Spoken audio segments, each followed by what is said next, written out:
Against the gods अर्थात देवताओं के विरुद्ध, अध्याय 726 से 730। नमस्कार, आप कहानी में खो जाएं उससे पहले चैनल को सब्सक्राइब करें और नोटिफिकेशन ऑन करें। धन्यवाद। देवताओं के विरुद्ध अध्याय 726 सच्चा कारण। आप ऑडियो बुक्स 108 देख रहे हैं। धोखेबाजों से सावधान रहें। अध्याय 726 सच्चा कारण। ब्लैक मून मर्चेंट गिल्ड, 7वीं मंजिल। मास्टर, ये वास्तव में दिव्य फीनिक्स आग था जो अभी फीनिक्स शहर से निकला था।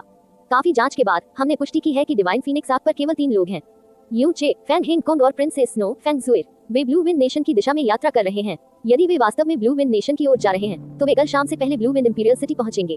उद्धरण चिन्ह ... क्या हम पता लगा सकते हैं कि अभी वास्तव में क्या हुआ था? जेड ने भौहें सिकोड़कर पूछा। फैन तियानवे अभी भी यहाँ है, इसलिए हम करीब जाने की हिम्मत नहीं करते हैं, लेकिन हमें कल से पहले सारी जानकारी हासिल करने में सक्षम होना चाहिए। जेड ने आगे बढ़ने से पहले एक लंबी और गहरी आह भरी। आज जो घटनाएं घटी उनमें वास्तव में कई मोड़ थे। ये कहा जा सकता है कि इस पूरे मामले के दौरान जो भी घटनाक्रम हुआ वह उनकी उम्मीदों से पूरी तरह बाहर था। जेड के लिए, जिनके पास बहुत अच्छी अंतर्दृष्टि थी और जो सामान्य रूप से किसी भी स्थिति को समझ सकते थे, यह एक बड़ा झटका था। मास्टर, इस अधीनस्थ को एक और बात भी बतानी है। 1 सदी पहले हमने 11 लोगों को भ्रामक दानव क्षेत्र में घुसपैठ करने के लिए भेजा था। हम उनमें से 8 को पहले ही खो चुके थे, लेकिन आखिरी 3 आत्मा के निशान अभी गायब हो गए। 15 मिनट से ज्यादा पहले नहीं। बहुत संभव है कि उनकी पहचान उजागर कर दी गई हो और उसके बाद उन्हें फांसी देने से पहले उनकी आत्माओं की तलाशी ली गई हो। उद्धरण चिन्ह ... उद्धरण चिन्ह। जेड भारी चुप्पी में डूब गए। मास्टर, आपको वास्तव में इस मामले पर अधिक चिंतित होने की आवश्यकता नहीं है। 100 साल पहले जिन लोगों को हमने भ्रामक दानव क्षेत्र में घुसपैठ करने के लिए भेजा था, वे अपने साथ केवल 7 ध्वनि संचरण पत्थर लाए थे।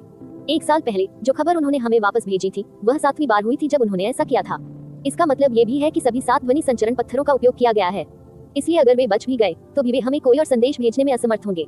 हालांकि वे पहले ही अपनी जान गंवा चुके हैं, कम से कम वे अपना मिशन पहले ही पूरा कर चुके हैं। वह जिस ध्वनि संचरण पत्थर के बारे में बात कर रहा था वह स्वाभाविक रूप से सामान्य ध्वनि संचरण पत्थर नहीं था जो आमतौर पर उपयोग किया जाता था। इसके बजाय यह एक विशेष प्रकार के ध्वनि संचरण पत्थर थे जो 5 लाख किलोमीटर तक संदेश प्रसारित कर सकते थे। इसका उपयोग भ्रामक दानव क्षेत्र से गहरे आकाश महाद्वीप में संदेश भेजने के लिए किया जा सकता है।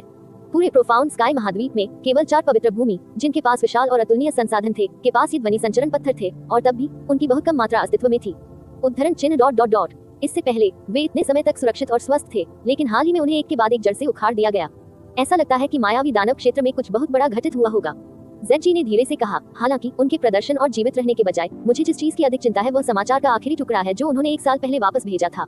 1 साल पहले उस रिपोर्ट में डेमन इंपीरियल सिटी के भीतर रहने वाले 12 अभिभावक परिवारों की वर्तमान स्थिति का विवरण दिया गया था, और जब यून परिवार की बात आई तो यह उल्लेख किया गया था कि अपन यू किंगडम ने यूचेक नामक एक पालक पुत्र को गोद लिया था।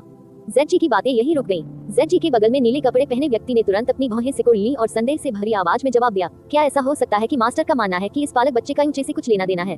यह महज एक संयोग ही होगा कि उनके नाम एक जैसे लगते हैं।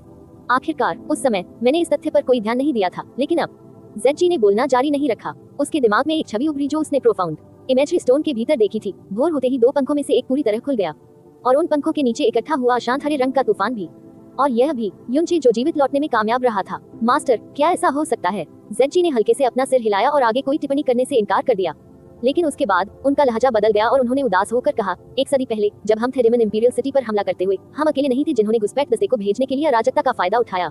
माइटी हेवनली स्वॉर्ड रीजन ने भी ऐसा किया। मुझे आश्चर्य है कि क्या उन्होंने अपने सभी ध्वनि संचरण पत्थरों का उपयोग भी समाप्त कर लिया है।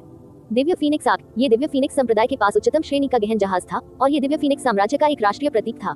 इसके प्रकट होने का निश्चित अर्थ ये था कि सम्राट स्वयं आए हैं। जैसे ही रात का पर्दा आसमान में गिरने लगा, दिव्य फीनिक्स आग पहले ही दिव्य फीनिक्स की सीमाओं के करीब पहुंच चुका था। जैसे ही वह आगे बढ़ा, डिवाइन फीनिक्स नेशन का एक भी नागरिक ऐसा नहीं था जिसने दूर से घुटने टेके न हो। विशाल दिव्य फीनिक्स आग में वर्तमान में केवल 3 लोग रहते हैं, यू चे, फेंगजुएर और फैन हेंगकोंग, जिनकी अभिव्यक्ति में कई बदलाव आए थे। शाही पिता ने कहा कि दिव्य फीनिक्स आग की गति को देखते हुए कल इस समय तक हमें पहले ही ब्लू विंड इंपीरियल सिटी तक पहुंच जाना चाहिए था। फेंगजुएर यूनचे के पास बैठी थी और उसका शरीर उसके बहुत करीब था। जब वह बोलती थी तो उसके चेहरे का रंग गुलाबी हो जाता था और साफ पता चलता था कि वह बहुत उत्साहित थी। आखिरकार अपने जन्म के बाद ये पहली बार था जब उसने डिवाइन फीनिक्स नेशन छोड़ा था। वह बचपन से ही इस दिन का सपना देख रही थी। फैन हेंगकोंग का चेहरा अनियंत्रित रूप से हिल गया जब उसने देखा कि कैसे फेंगजुएर में न केवल यूनचे के प्रति थोड़ी सी भी हिचकिचाहट थी, बल्कि वह स्वाभाविक रूप से उसके करीब आ रही थी क्योंकि उसने उसे आत्मीयता से भरी निगाहों से देखा था। हालांकि केवल एक चीज जो फैन हेंगकोंग कर सकता था वह चुपचाप एक उदासी भरी आह छोड़ना था। दिव्य फीनिक्स आग के अंदर बिताए कुछ घंटों में वह पहले ही अनगिनत बार ठीक वैसी ही आह निकाल चुका था। उसने स्वाभाविक रूप से फेंगजुएर की यथासंभव रक्षा की थी, यहाँ तक कि उसके अपने सगे भाई भी उससे 3 कदम की दूरी तक नहीं आ पाते थे। बाहरी लोग तो दूर की बात है। यदि संप्रदाय का कोई शिष्य एक बार भी फेंगजुएर को देखने में कामयाब रहा तो इसे महान भाग्य के रूप में गिना जा सकता है। लेकिन ऐसे ही फैन हेंगकोंग ने उसके सिर के ऊपरी हिस्से को पकड़ने के लिए अपना हाथ बढ़ाया और उसकी उंगलियां इस तरह से कस गईं कि ऐसा लग रहा था जैसे वह बस उसके सिर के सभी बालों को पकड़ लेना चाहता था। वह चाहता था कि यूचे कुछ करे, वह विपत्ति जो दिव्य फीनिक्स संप्रदाय को धराशायी कर देगी, बजाय इसके कि वह फेंगजुएर के लिए विपत्ति लाए। क्या अभी वह व्यक्ति थे जिसने फैन चिहुओ को भी मार डाला था? फैन हेंगकोन, जो अपना सिर पकड़ रहा था, ने अचानक यूचे से एक सवाल पूछा। हाँ, यूचे ने अपना संक्षिप्त उत्तर देने में भी संकोच नहीं किया। हाँ, फैन हेंगकोन उसके बाद जारी नहीं रहा। अब जब बात यहाँ तक आ पहुंची थी, तो कहने को और कुछ नहीं बचा था। अभी वो केवल यह आशा कर सकता था कि यूचे के प्रति फैंग जुएर की भावनाएं उस बिंदु तक नहीं बढ़ी थी जहाँ वह सोचने की हिम्मत नहीं करता था। मुझे भी आपसे एक सवाल पूछना है। यूचे की नजरें फैन हेंगकोन पर टिक गईं। ब्लू विन नेशन पर आक्रमण के पीछे असली कारण वास्तव में क्या है? फैन हेंगकोन का पूरा शरीर अकड़ गया, लेकिन उन्होंने कोई जवाब नहीं दिया। शाही पिता, जुएर भी जानना चाहते हैं। फैंग जुए ने धीरे से कहा, क्योंकि मैं जिस शाही पिता को जानता हूँ वह निश्चित रूप से क्रूर और निर्दयी व्यक्ति नहीं है, इसलिए शाही पिता ने 3 साल पहले जो निर्णय लिया उसके लिए कोई बेहद विशेष कारण होना चाहिए। क्या आप बिग ब्रदर युन और मुझे इसके बारे में बता सकते हैं? और शायद कारण जानने के बाद बिग ब्रदर युन मेरे शाही पिता के प्रति अपना रुख नरम कर सकते हैं, भले ही ये थोड़ा सा ही क्यों न हो। फैन हेंगकोन का हाथ धीरे धीरे नीचे हो गया। उसके पास फैंग जुए के नर्म और नम्र अनुरोध को अस्वीकार करने की कोई क्षमता नहीं थी, और उसे ये भी याद था कि यूचे को फीनिक्स भगवान के निधन की सच्चाई स्पष्ट रूप से पता थी। उसने बोलना शुरू करने से पहले एक हल्की सी आह भरी। 4 साल पहले, जैसे ही हमारे संप्रदाय के स्पिरिट अर्थ हॉल ने प्राइमेटियल प्रोफाउंड आग की उपस्थिति की तैयारी शुरू की थी, हमने संयोग से ब्लू विन नेशन के चरम पूर्व में पर्पल क्रिस्टल खदान की एक बहुत ही कमजोर प्रतिक्रिया की खोज की थी। हमने अपने इतिहास में कभी भी पर्पल क्रिस्टल खदान पर ऐसी प्रतिक्रिया दर्ज नहीं की थी जो हमसे इतनी दूर स्थित थी। इसलिए हमने गुप्त रूप से स्पिरिट अर्थ हॉल के कुछ संरक्षकों को इस घटना की जांच करने के लिए भेजा, और उन्हें पता चला कि एक अत्यंत विशाल और शक्तिशाली पर्पल क्रिस्टल खदान गहरी है एक छोटे से शहर के पूर्व में भूमि के नीचे, जिसे फ्लोटिंग क्लाउड सिटी के नाम से जाना जाता था। यदि हम इस खदान में सभी क्रिस्टल को निकालने और परिष्कृत करने में सक्षम थे, तो हम पूरे 50 किलोग्राम पर्पल वेन प्राप्त करने में सक्षम होंगे। दिव्य क्रिस्टल, आह! फैंग जुए ने आश्चर्य से चिल्लाकर कहा। 50 kilogram purple vein heaven crystal होने की कल्पना ही स्वर्ग को हिलाने के लिए पर्याप्त थी। 50 kilogram purple vein heaven crystal होने की बात तो दूर, यहाँ तक कि 4 ग्रेट सेक्रेड ग्राउंड्स भी 50 kilogram purple when divine crystal को अतुलनीय विशाल संसाधनों के रूप में मानेंगे। किसी को पता होना चाहिए कि किसी पवित्र भूमि पर 50 kilogram purple when divine crystal जमा करने के लिए कम से कम 500 साल लग गए। इसलिए यदि दिव्य फीनिक्स संप्रदाय इन सभी बैंगनी नसों वाले दिव्य क्रिस्टल को पूरी तरह से प्राप्त करने में सक्षम था, तो यह पवित्र भूमि के 5 शताब्दियों के संचय के बराबर होगा। इस प्रकार का प्रलोभन दिव्य फीनिक्स संप्रदाय को लुभाने के लिए पर्याप्त था। ये गहरे आकाश महाद्वीप के भीतर मौजूद किसी भी शक्ति को हर कीमत पर इसके पीछे जाने के लिए लुभाने के लिए पर्याप्त था, भले ही उन्हें बेईमानी से व्यवहार करना पड़े। तो वो मामला था। यूचे ने अपना सिर उठाया, क्योंकि फैंग हेंगकोन के शब्दों ने उसके मन में लगभग सभी संदेह और शंकाओं को दूर कर दिया था। बड़े भाई यू, क्या आपको पहले से ही सब कुछ पता चल गया है? यूचे के शब्दों ने फैंग जुए को हैरान भाव से उसकी ओर देखने पर मजबूर कर दिया। मैं कमोबेश इसका सार समझ चुका हूँ। यूचे उठ खड़ा हुआ। फैंग हेंगकोन को घूरते हुए उसकी भौहें सिकुड़ गईं, लेकिन मैं तुम्हारे शाही पिता को उसकी कहानी पूरी करने दूंगा। फैंग हेंगकोन ने एक बार फिर अपनी कहानी जारी रखने से पहले बेहोश होकर अपनी आंखें बंद कर ली। हमारे पैट्रिक फीनिक्स भगवान के निधन के बाद के वर्षों में जो लोग इस तथ्य से अवगत थे, वे संकट की तीव्र भावना से ग्रस्त थे, क्योंकि जैसे ही यह मामला बाहर आया, दिव्य फीनिक्स संप्रदाय निश्चित रूप से 4 महान पवित्र मैदानों द्वारा दबा दिया जाएगा, और यहाँ तक कि एक संभावना ये भी थी कि हम पूरी तरह से मिटा दिए जाएंगे। इसलिए जब हमने इस रहस्य की जमकर रक्षा की कि फीनिक्स भगवान का पहले ही निधन हो चुका है, तो हम रहस्य उजागर होने की स्थिति में संप्रदाय की रक्षा के लिए एक विधि की भी उत्सुकता से तलाश कर रहे थे, या कम से कम जू को सुनिश्चित करने की एक विधि, एक की सुरक्षा। और इस विशाल पर्पल क्रिस्टल खदान की खोज से हमारे और हमारे शाही पिता के दिलों में बहुत खुशी हुई। यदि हम वास्तव में 50 kilogram purple when divine crystal प्राप्त कर सके, तो हम थोड़े समय के भीतर कई सर्वोच्च शक्तियों को जन्म देने में सक्षम होंगे, और तब से हमारे पास सुरक्षा की एक और परत होगी। यह सिर्फ इसी के लिए था। ये सब केवल ब्लू विन नेशन के भीतर पर्पल क्रिस्टल खदान प्राप्त करने के लिए। फैंग जुए चकित रह गई और उसने असमंजस में अपना सिर हिलाया। लेकिन इसका शाही पिता के ब्लू विन नेशन पर आक्रमण करने के आदेश से क्या लेना देना है? और यह जिस भयानक और क्रूर तरीके से किया गया था, निश्चित रूप से ये सब कुछ पूरी तरह से गोपनीय रखने के लिए था, ताकि 4 पवित्र आधारों को पता न चले कि वे वास्तव में क्या कर रहे थे। यूचे ने कहा, लेकिन उसकी आंखों में उपहास की हल्की सी झलक भी झलक रही थी। हर समय 4 महान पवित्र मैदानों में हमेशा लोग गुप्त रूप से दिव्य फीनिक्स संप्रदाय की गतिविधियों को देखते रहते हैं। इस पर्पल क्रिस्टल खदान के अस्तित्व के बारे में संप्रदाय के केवल कुछ प्रमुख सदस्यों को ही पता था, और यह स्वाभाविक था कि यही सदस्य दिव्य फीनिक्स संप्रदाय पर किसी भी जासूसी के केंद्र में होंगे। इसलिए चाहे उनकी हरकतें कितनी भी गुप्त क्यों न हो, उनके खोजे जाने का अभी भी बहुत बड़ा जोखिम था। जिस क्षण इस पर्पल क्रिस्टल खदान का अस्तित्व उजागर हुआ, ये दिव्य फीनिक्स संप्रदाय से संबंधित नहीं रह जाएगा। तो ब्लू विन नेशन के साथ आपके युद्ध के पीछे असली मकसद आपके असली इरादों को छिपाना और 4 महान पवित्र मैदानों का ध्यान भटकाना था। इस विषयांतर को यथासंभव ठोस और यथार्थवादी बनाने के लिए आपने निर्दोषों का वध करने और शहरों को तबाह करने में संकोच नहीं किया। ऐसा प्रतीत करने के लिए कि आप कम से कम समय में ब्लू विन नेशन को जीतने के लिए उत्सुक थे, ताकि आप यह आभास दे सके कि आप डिवाइन फीनिक्स संप्रदाय की प्रतिष्ठा की हानि के कारण ब्लू विन नेशन पर अपना गुस्सा निकाल रहे थे। 7 देशों के रैंकिंग टूर्नामेंट के दौरान मेरे हाथों कष्ट सहना पड़ा था। हाँ, फैंग हेंगकोन ने कहा, जैसे ही उसने अपने चेहरे पर नीरस भाव के साथ सिर हिलाया। ये सब 50 kilogram purple when divine crystal के लिए। हे, फैंग हेंगकोन की अभिव्यक्ति को देखते हुए यूचे ने ठंडी हंसी दी। अभी आपको देखकर ऐसा लगता है जैसे आप मानते हैं कि आपने कुछ भी गलत नहीं किया है। ब्लू विन नेशन के लिए हमें वास्तव में स्वर्ग का क्रोध भुगतना चाहिए, लेकिन हम दिव्य फीनिक्स के सम्राट हैं और दिव्य फीनिक्स संप्रदाय के संप्रदाय गुरु भी हैं। फैंग हेंगकोन ने सीधे यूचे को घूरने के लिए अपना सिर उठाया। ये 50 kilogram purple when divine crystal अन्य लोगों के लिए एक बड़ा संसाधन हो सकता है, लेकिन हमारे दिव्य फीनिक्स राष्ट्र के लिए, जिसने अपने पैट्रिक फीनिक्स भगवान को खो दिया था, ये हमारा आखिरी टुकड़ा था आशा की।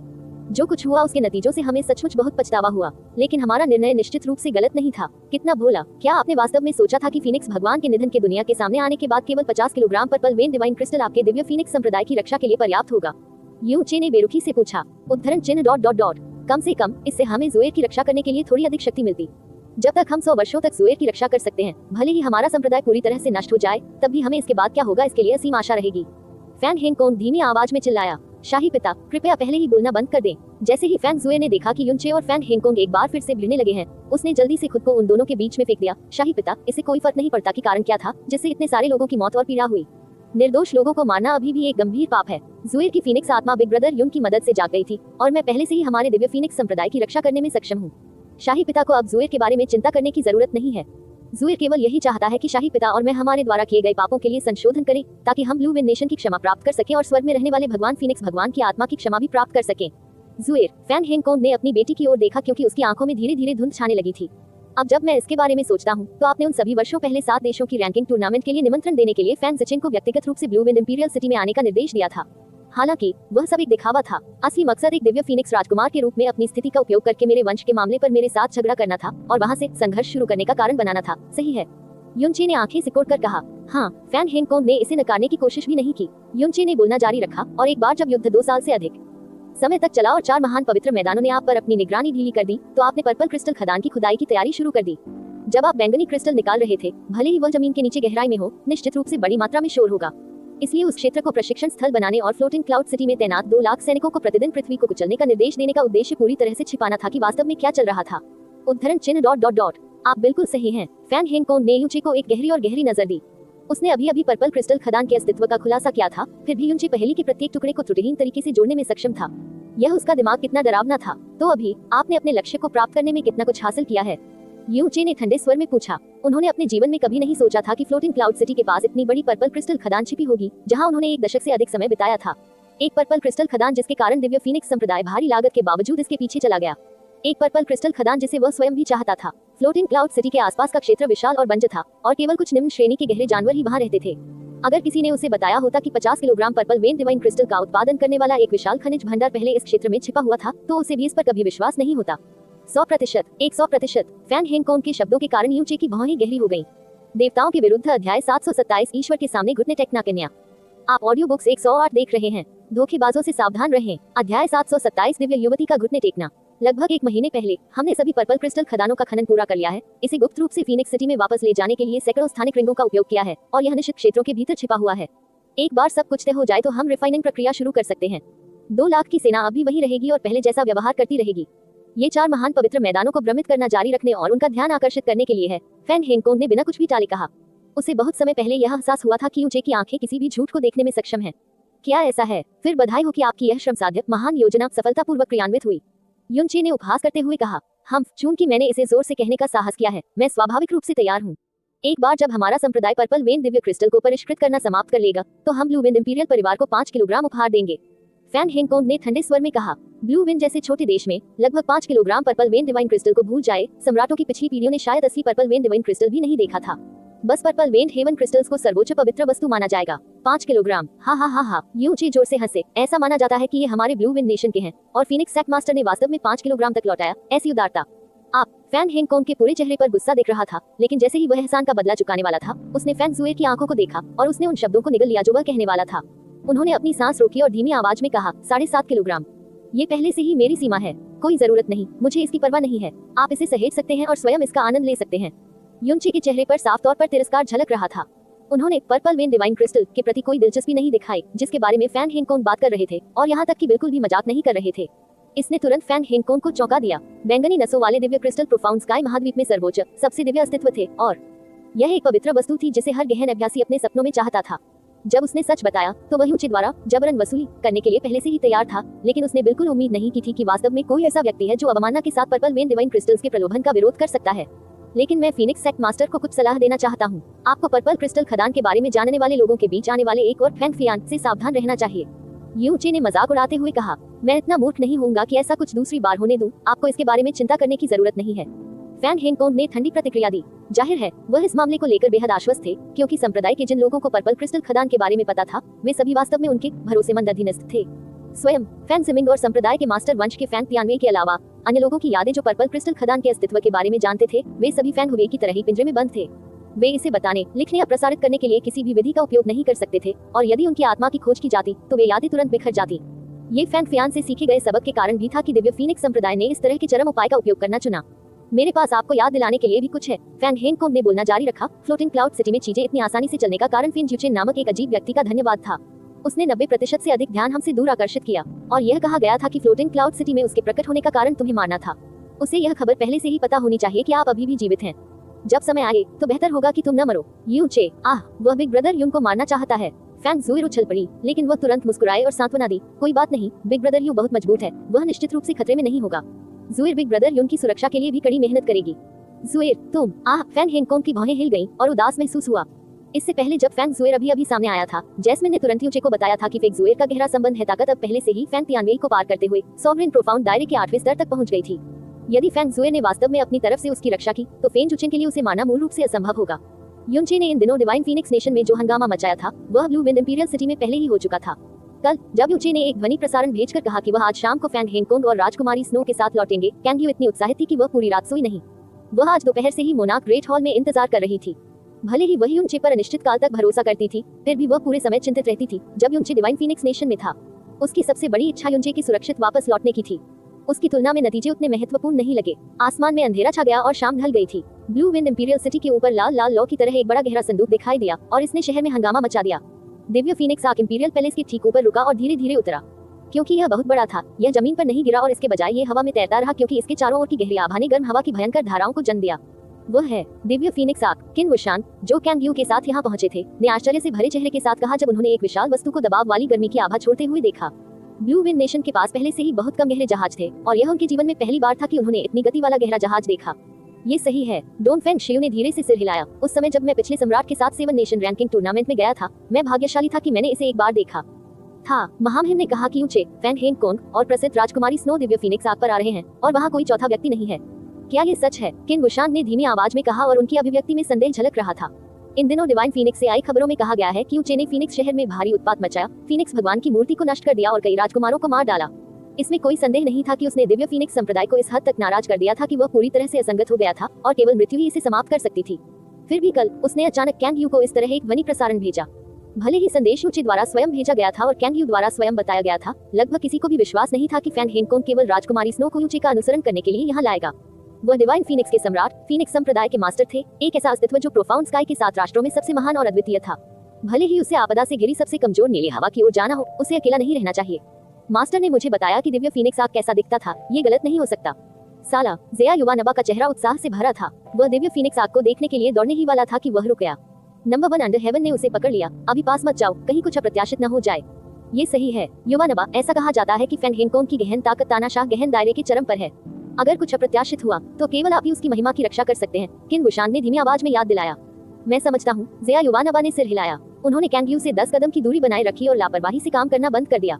जब दिव्य फीनिक्स आर्क का दरवाजा खुला तो यूचे धीरे धीरे उतरने से पहले बाहर निकलने वाले पहले व्यक्ति थे। ये देखकर कि यूचे सुरक्षित और स्वस्थ था, कैंग यू की उज्ज्वल आंखें अनंत खुशी से चमक उठी। वह अफसर या यहाँ तक कि अपनी पहचान की भी परवाह नहीं कर सकी और अपने फीनिक्स गाउन के साथ फड़फड़ाते हुए उसकी ओर बढ़ी। पति, आप वापस आ गए। एमेन। यूचे ने कैंग यू का हाथ पकड़ लिया और फिर मुड़कर कहा, जिस सम्मानित अतिथि का मैंने ध्वनि प्रसारण में उल्लेख किया था वह भी पहले से ही यहाँ है। जहाज के दरवाजे के नीचे, जो अभी तक बंद नहीं हुआ था, लाल रंग के कपड़े पहने एक आदमी की छाया दिखाई दी। फैन हेनकोंग जहाज के दरवाजे से बाहर आया, लेकिन वह तुरंत नहीं उतरा। इसके बजाय उसने चारों ओर देखा और हवा में धुएं की गंध महसूस की। एक सम्राट के रूप में उनकी गरिमा और उनकी असीम आभा यूचे के लिए शून्य थी, लेकिन इसका मतलब यह नहीं था कि इसका दूसरों पर कोई प्रभाव नहीं पड़ता था।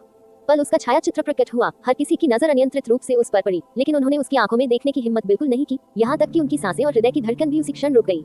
ऐसा लग रहा था कि उनकी छाती और आत्मा को किसी लोहे की प्लेट से दबाया गया हो, क्योंकि वे दबाव के कारण डर से कांप रहे थे।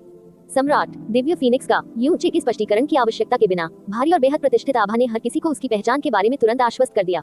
एक अलग गहरी ताकत, अलग स्थिति, अलग पहचान। इस लाल रंग के कपड़े पहने आदमी की नजर और दबाव के तहत, यहाँ तक कि डोन फेंग शियू जैसे लोगों को भी, जो ब्लू विंड नेशन के शिखर स्तर पर थे, एक मजबूतहीनता महसूस हुई।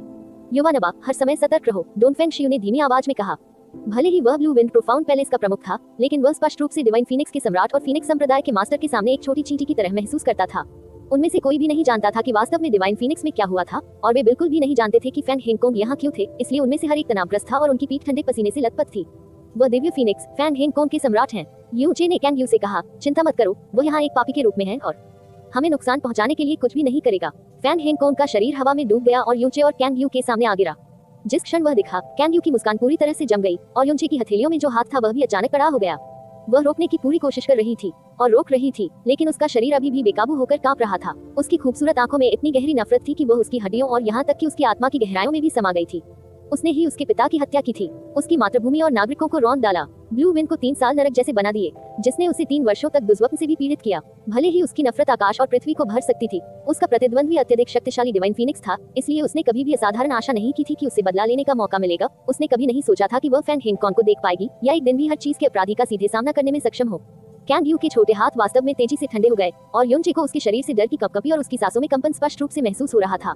युनचे ने उसका हाथ और भी कसकर पकड़ लिया और उसे बताया कि वह वहीं उसके पास था। कैंग यू का सामना करते हुए, जिसने अपनी भावनाओं पर नियंत्रण खो दिया था, फैंग हेंगकोंग ने अभी भी अपना मुंह नहीं खोला और उसकी आभा बिल्कुल भी कम नहीं हुई। यूचे ने हल्के से कहा, फैंग हेंगकोंग, ये ब्लू विन नेशन का इंपीरियल पैलेस है। आपके सामने जो है वह ब्लू विन नेशन का वर्तमान संप्रभु है। आप भूले नहीं है कि आप यहाँ क्या करने आए हैं, ठीक है? फैंग हेंगकोंग ने धीरे से उपहास किया, मैं अभी यहाँ हूँ और मेरे साथ एक भी गार्ड या बुजुर्ग नहीं है, तो आप हमें बाहर निकलने का रास्ता कैसे दे सकते हैं? महारानी कैंग यू, मुझे पता है कि मैंने आपके ब्लू विन नेशन को इन 3 वर्षों में विपत्ति से पीड़ित किया है। पूरा देश अराजकता में था और ब्लू विन नेशन के सभी लोगों में से आप निश्चित रूप से एक हैं जो मुझसे हड्डियों तक नफरत करते हैं। आपके शाही पिता की हत्या मेरे सीधे आदेश के तहत की गई थी।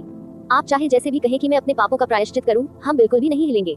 हालांकि फैंग हेंगकोंग ने पहले ही स्पष्ट रूप से कहा था कि वह अपने पापों का प्रायश्चित करने के लिए यहाँ था। उसका लहजा और रवैया अविश्वसनीय रूप से आक्रामक था। आखिरकार वह दिव्य फीनिक्स का सम्राट था। उनकी नजर में, या यहाँ तक कि दिव्य फीनिक्स राष्ट्र के सबसे सामान्य व्यक्ति के लिए, ब्लू विन नेशन एक निम्न भूमि थी और हजारों साल पहले जब ब्लू विन नेशन की स्थापना हुई थी, तब से यह ऐसा ही है। वह गलती स्वीकार कर सकता है और अपने पाप का प्रायश्चित कर सकता है, लेकिन वह कमजोरी नहीं दिखाएगा, क्योंकि चीजों के इस तरह विकसित होने का कारण केवल यूचे था, न कि ब्लू विन इंपीरियल परिवार। दिव्य फीनिक्स के सम्राट, फीनिक्स संप्रदाय के गुरु फैंग हेंगकोंग, कैंग यू का चेहरा थोड़ा पीला पड़ गया था। उसने अपनी अभिव्यक्ति और आवाज में पर्याप्त शांति और एक राजा की गरिमा रखी, लेकिन उसकी खूबसूरत आंखों में जो नफरत झलक रही थी, उसे किसी भी कीमत पर दबाया नहीं जा सका। इन हजारों वर्षों में मेरा ब्लू विन इंपीरियल परिवार हमेशा आपके प्रति सम्मानजनक रहा है डिवाइन फीनिक्स, लेकिन आपने वास्तव में इस तरह से मेरी ब्लू विन को नुकसान पहुंचाया है। मैं चाहता हूँ कि आप मुझे दे, पहले मेरी नीली हवा को एक कारण बताओ। फैंग हेंगकोंग ने अनुत्तरदायी मुद्रा अपनाते हुए दूसरी ओर देखा। वह है डिवाइन फीनिक्स का कुत्ता सम्राट। भीड़ के पीछे ब्लू विन आर्मी के कमांडर इन चीफ फैंग यूनली ने अपनी तलवार का हैंडल पकड़ लिया। उसका चेहरा द्वेष से पूरी तरह से लाल हो गया था और क्रोध और घृणा के कारण उसके चेहरे पर 1 दर्जन से अधिक घाव खुले हुए प्रतीत हो रहे थे। इस व्यक्ति के कारण कई भाइयों का खून युद्ध के मैदान में बहाया गया था। उतावले मत बनो, वह न केवल दिव्य फीनिक्स का सम्राट है, बल्कि वह दिव्य फीनिक्स संप्रदाय का संप्रदाय गुरु भी है। यहाँ तक कि अगर आप में से 10,000 भी हो, तो भी आप उसका एक बाल भी बांका नहीं कर पाएंगे। किन वुशान ने दूर देखते हुए कहा।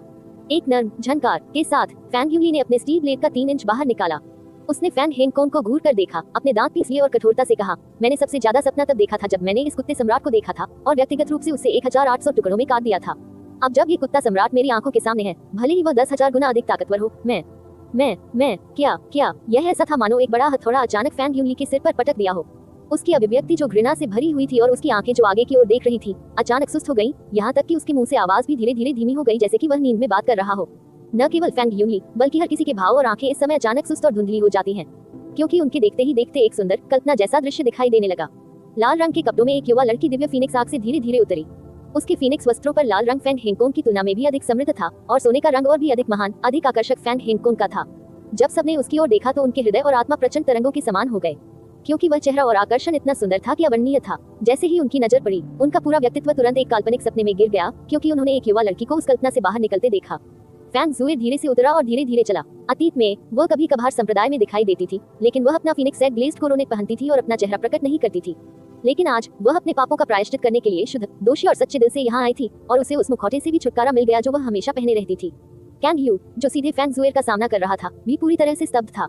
उसके सामने वाली लड़की इतनी सुंदर थी कि ऐसा लग रहा था मानो वह कोई दिव्य युवती हो जो स्वर्ग से निकली हो, जिससे लोगों को यह विश्वास करने की हिम्मत नहीं हुई कि वह वास्तव में नश्वर दुनिया में प्रकट होगी।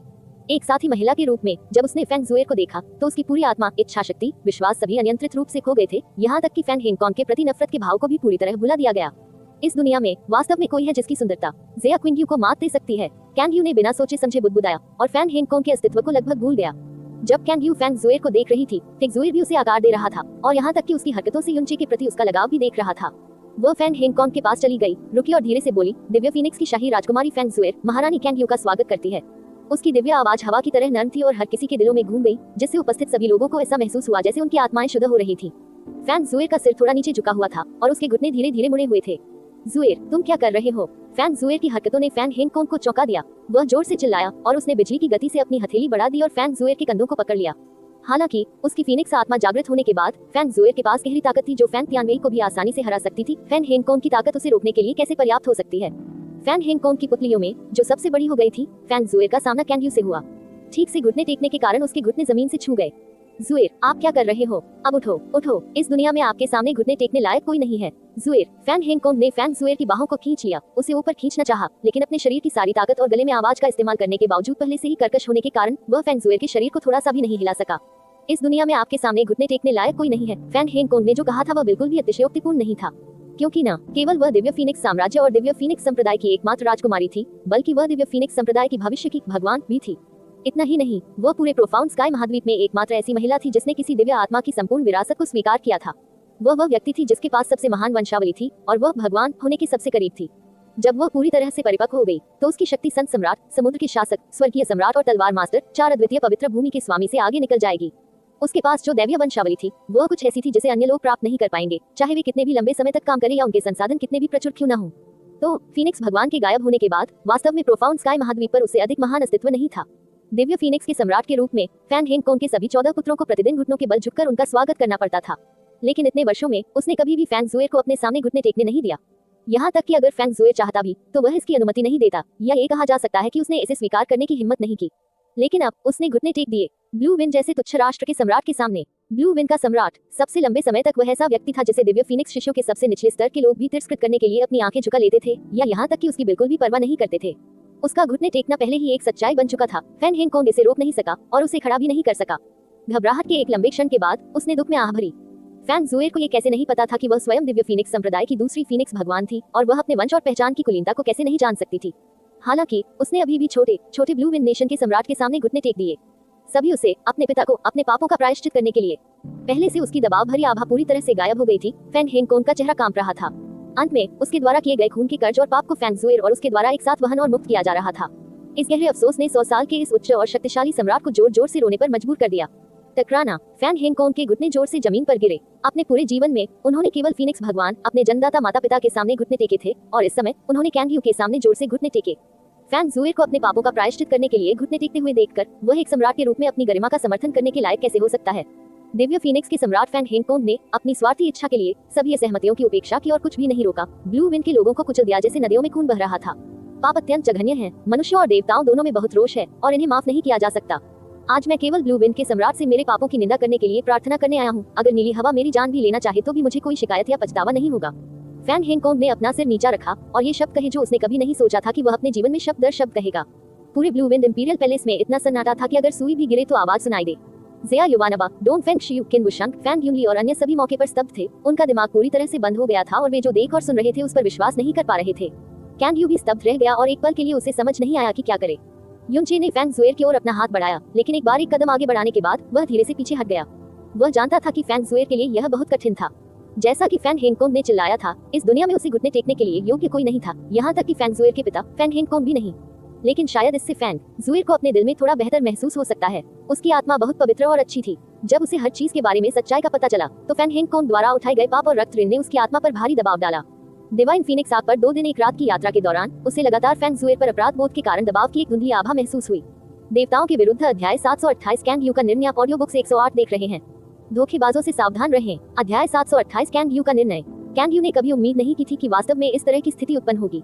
वह फैन हेंगकोंग से बेहद नफरत करती थी, लेकिन ऐसी अप्रत्याशित स्थिति का सामना करने पर कि कोई भी उस पर विश्वास करने की हिम्मत नहीं कर सकता था। भले ही उन्होंने इसे अपनी आंखों से देखा हो, वह पूरी तरह से खोई हुई महसूस कर रही थी।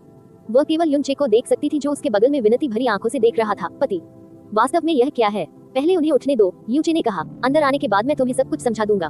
कैंग यू ने थोड़ा सा अपना सिर हिलाया और कुछ कदम आगे बढ़ते हुए धीरे धीरे अपनी मानसिक स्थिति में वापस आ गई। फैन जुएर का सामना करते हुए उसने अपना हाथ बढ़ाया और कहा, छोटी बहन जुएर कृपया उठो। छोटी बहन जुएर की स्थिति बहुत ही नेक और अद्वितीय है। इतना बड़ा शिष्टाचार मेरे लिए भी काफी डरावना है। फैन जुएर ने अपना सिर नीचे झुकाया और धीरे से कहा, ब्लू विंड एम्प्रेस के शब्द बहुत दयालु हैं। पापों को सहन करने वाले के रूप में जुएर को घुटनों के बल माफी मांगते हुए माना जाता है। मैं केवल यह आशा कर सकता हूँ कि इससे महारानी कैंग यू का गुस्सा शांत हो जाएगा। कैंग यू ने आगे बढ़ते हुए अपना सिर हिलाया और फैन जुएर को ऊपर उठने में मदद की। फैन जुएर को व्यक्तिगत रूप से देखने पर वह आश्चर्यचकित हुए बिना नहीं रह सकी कि वास्तव में दुनिया में ऐसा स्वप्न जैसा परिपूर्ण अस्तित्व था। यदि कोई अकेली महिला थी जिसे स्वर्ग का कृपा पात्र माना जा सकता था, तो वह केवल उसकी आंखों के सामने युवा लड़की ही हो सकती थी। हालांकि मैंने कभी ब्लू विंड नेशन से बाहर कदम नहीं रखा है, फिर भी मैंने दिव्य फीनिक्स साम्राज्य की राजकुमारी स्नो का नाम कई बार सुना है। अब जब मैंने तुम्हें अपनी आंखों से देखा है, तो मुझे एहसास हुआ है कि तुम अफवाहों से कई गुना बेहतर हो। कैंग यू ने चिल्लाकर कहा। किसी व्यक्ति के प्रति अत्यधिक क्रोध और घृणा आसानी से उनके प्रियजनों तक फैल सकती है। हालांकि जब उसने फैंग जुए का सामना किया, तो कैंग यू, जो फैंग हेंगकोंग से हड्डियों तक नफरत करती थी, उसे थोड़ी सी भी नाराजगी महसूस नहीं हुई। या शायद ऐसा इसलिए था क्योंकि दुनिया में कोई भी ऐसा नहीं था जो संभवतः उससे नफरत कर सके। फैंग हेंगकोंग, तुम भी उठो। कैंग यू एक बार फिर पलटी और उसकी आवाज शांत और ठंडी हो गई। ये हमारे लिए बात करने की जगह नहीं है। ब्लू विंड हॉल तक मेरे पीछे आओ। यूचे अपनी आंखों से जो संकेत दे रहा था, उसे देखते हुए कैंग यू ने डोनफेंग शियू से कहा, पैलेस चीफ डोनफेंग, बाहर पहरा दो और किसी को भी अंदर आने से रोको। साथ ही जो तुमने अभी देखा है उसका जिक्र किसी से मत करो। हाँ। डोनफेंग शियू थोड़ा झुका, फिर फैंग हेंगकोंग की ओर देखा। जैसे ही वह कैंग यू को सतर्क रहने के लिए याद दिलाना चाहता था, उसे अचानक याद आया जब फैंग जुएर और फैंग हेंगकोंग ने तपस्या दिखाने के लिए घुटने टेक दिए थे। उसने तुरंत अपनी बात वापस ले ली। कैंग यू, यूचे, फैंग हेंगकोंग और फैंग जुएर को ब्लू विंड हॉल में जाते देखने के बाद डोनफेंग शियू और अन्य ने एक दूसरे को देखा। उनमें से कुछ अभी भी स्तब्ध थे, अपना संतुलन वापस पाने में असमर्थ थे।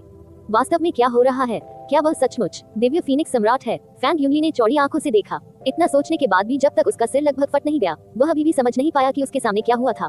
वह दिव्य फीनिक्स सम्राट था जिसने दुनिया को हेय दृष्टि से देखा था, फीनिक्स शासक।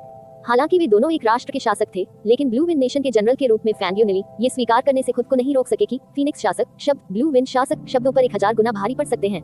फैंग हेंगकोंग का व्यक्तिगत रूप से यहाँ आना पहले ही सभी को चौंका चुका था।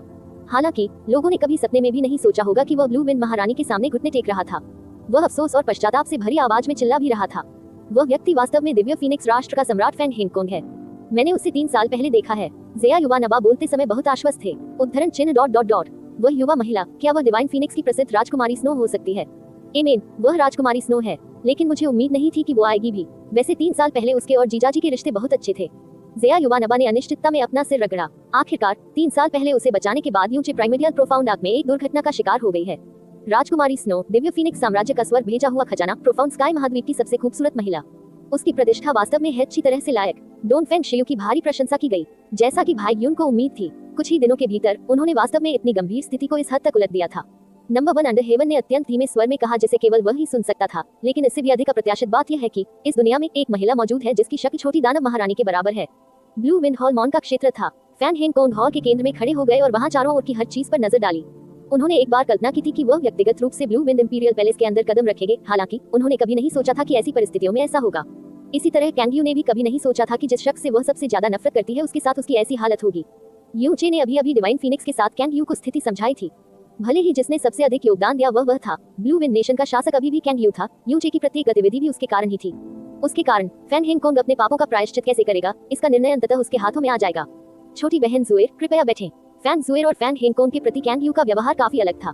उसने फैंग जुएर की ओर धीरे से बात की, क्योंकि वह पहले से ही समझ गई थी कि यह स्वर्ग प्रिय लड़की यहाँ क्यों आएगी और उसके सामने घुटने भी टेक देगी। भले ही उसने उन सभी कारणों को हटा दिया हो, फिर भी ऐसा कोई नहीं था जो ऐसा कर सके। उसके प्रति मन में न तो नाराजगी है और न ही कोई बुरी भावना। धन्यवाद महारानी बहन। फैंग जुएर ने एक कदम भी पीछे नहीं हटाया, बल्कि वही ऊंचे के पास बैठ गई। फैंग हेंगकोंग, क्या आप स्वेच्छा से अपने पापों का प्रायश्चित करने आए हैं? कैंग यू घूम गया। फैंग हेंगकोंग का सामना करते हुए उसकी अभिव्यक्ति तुरंत ठंडी हो गई।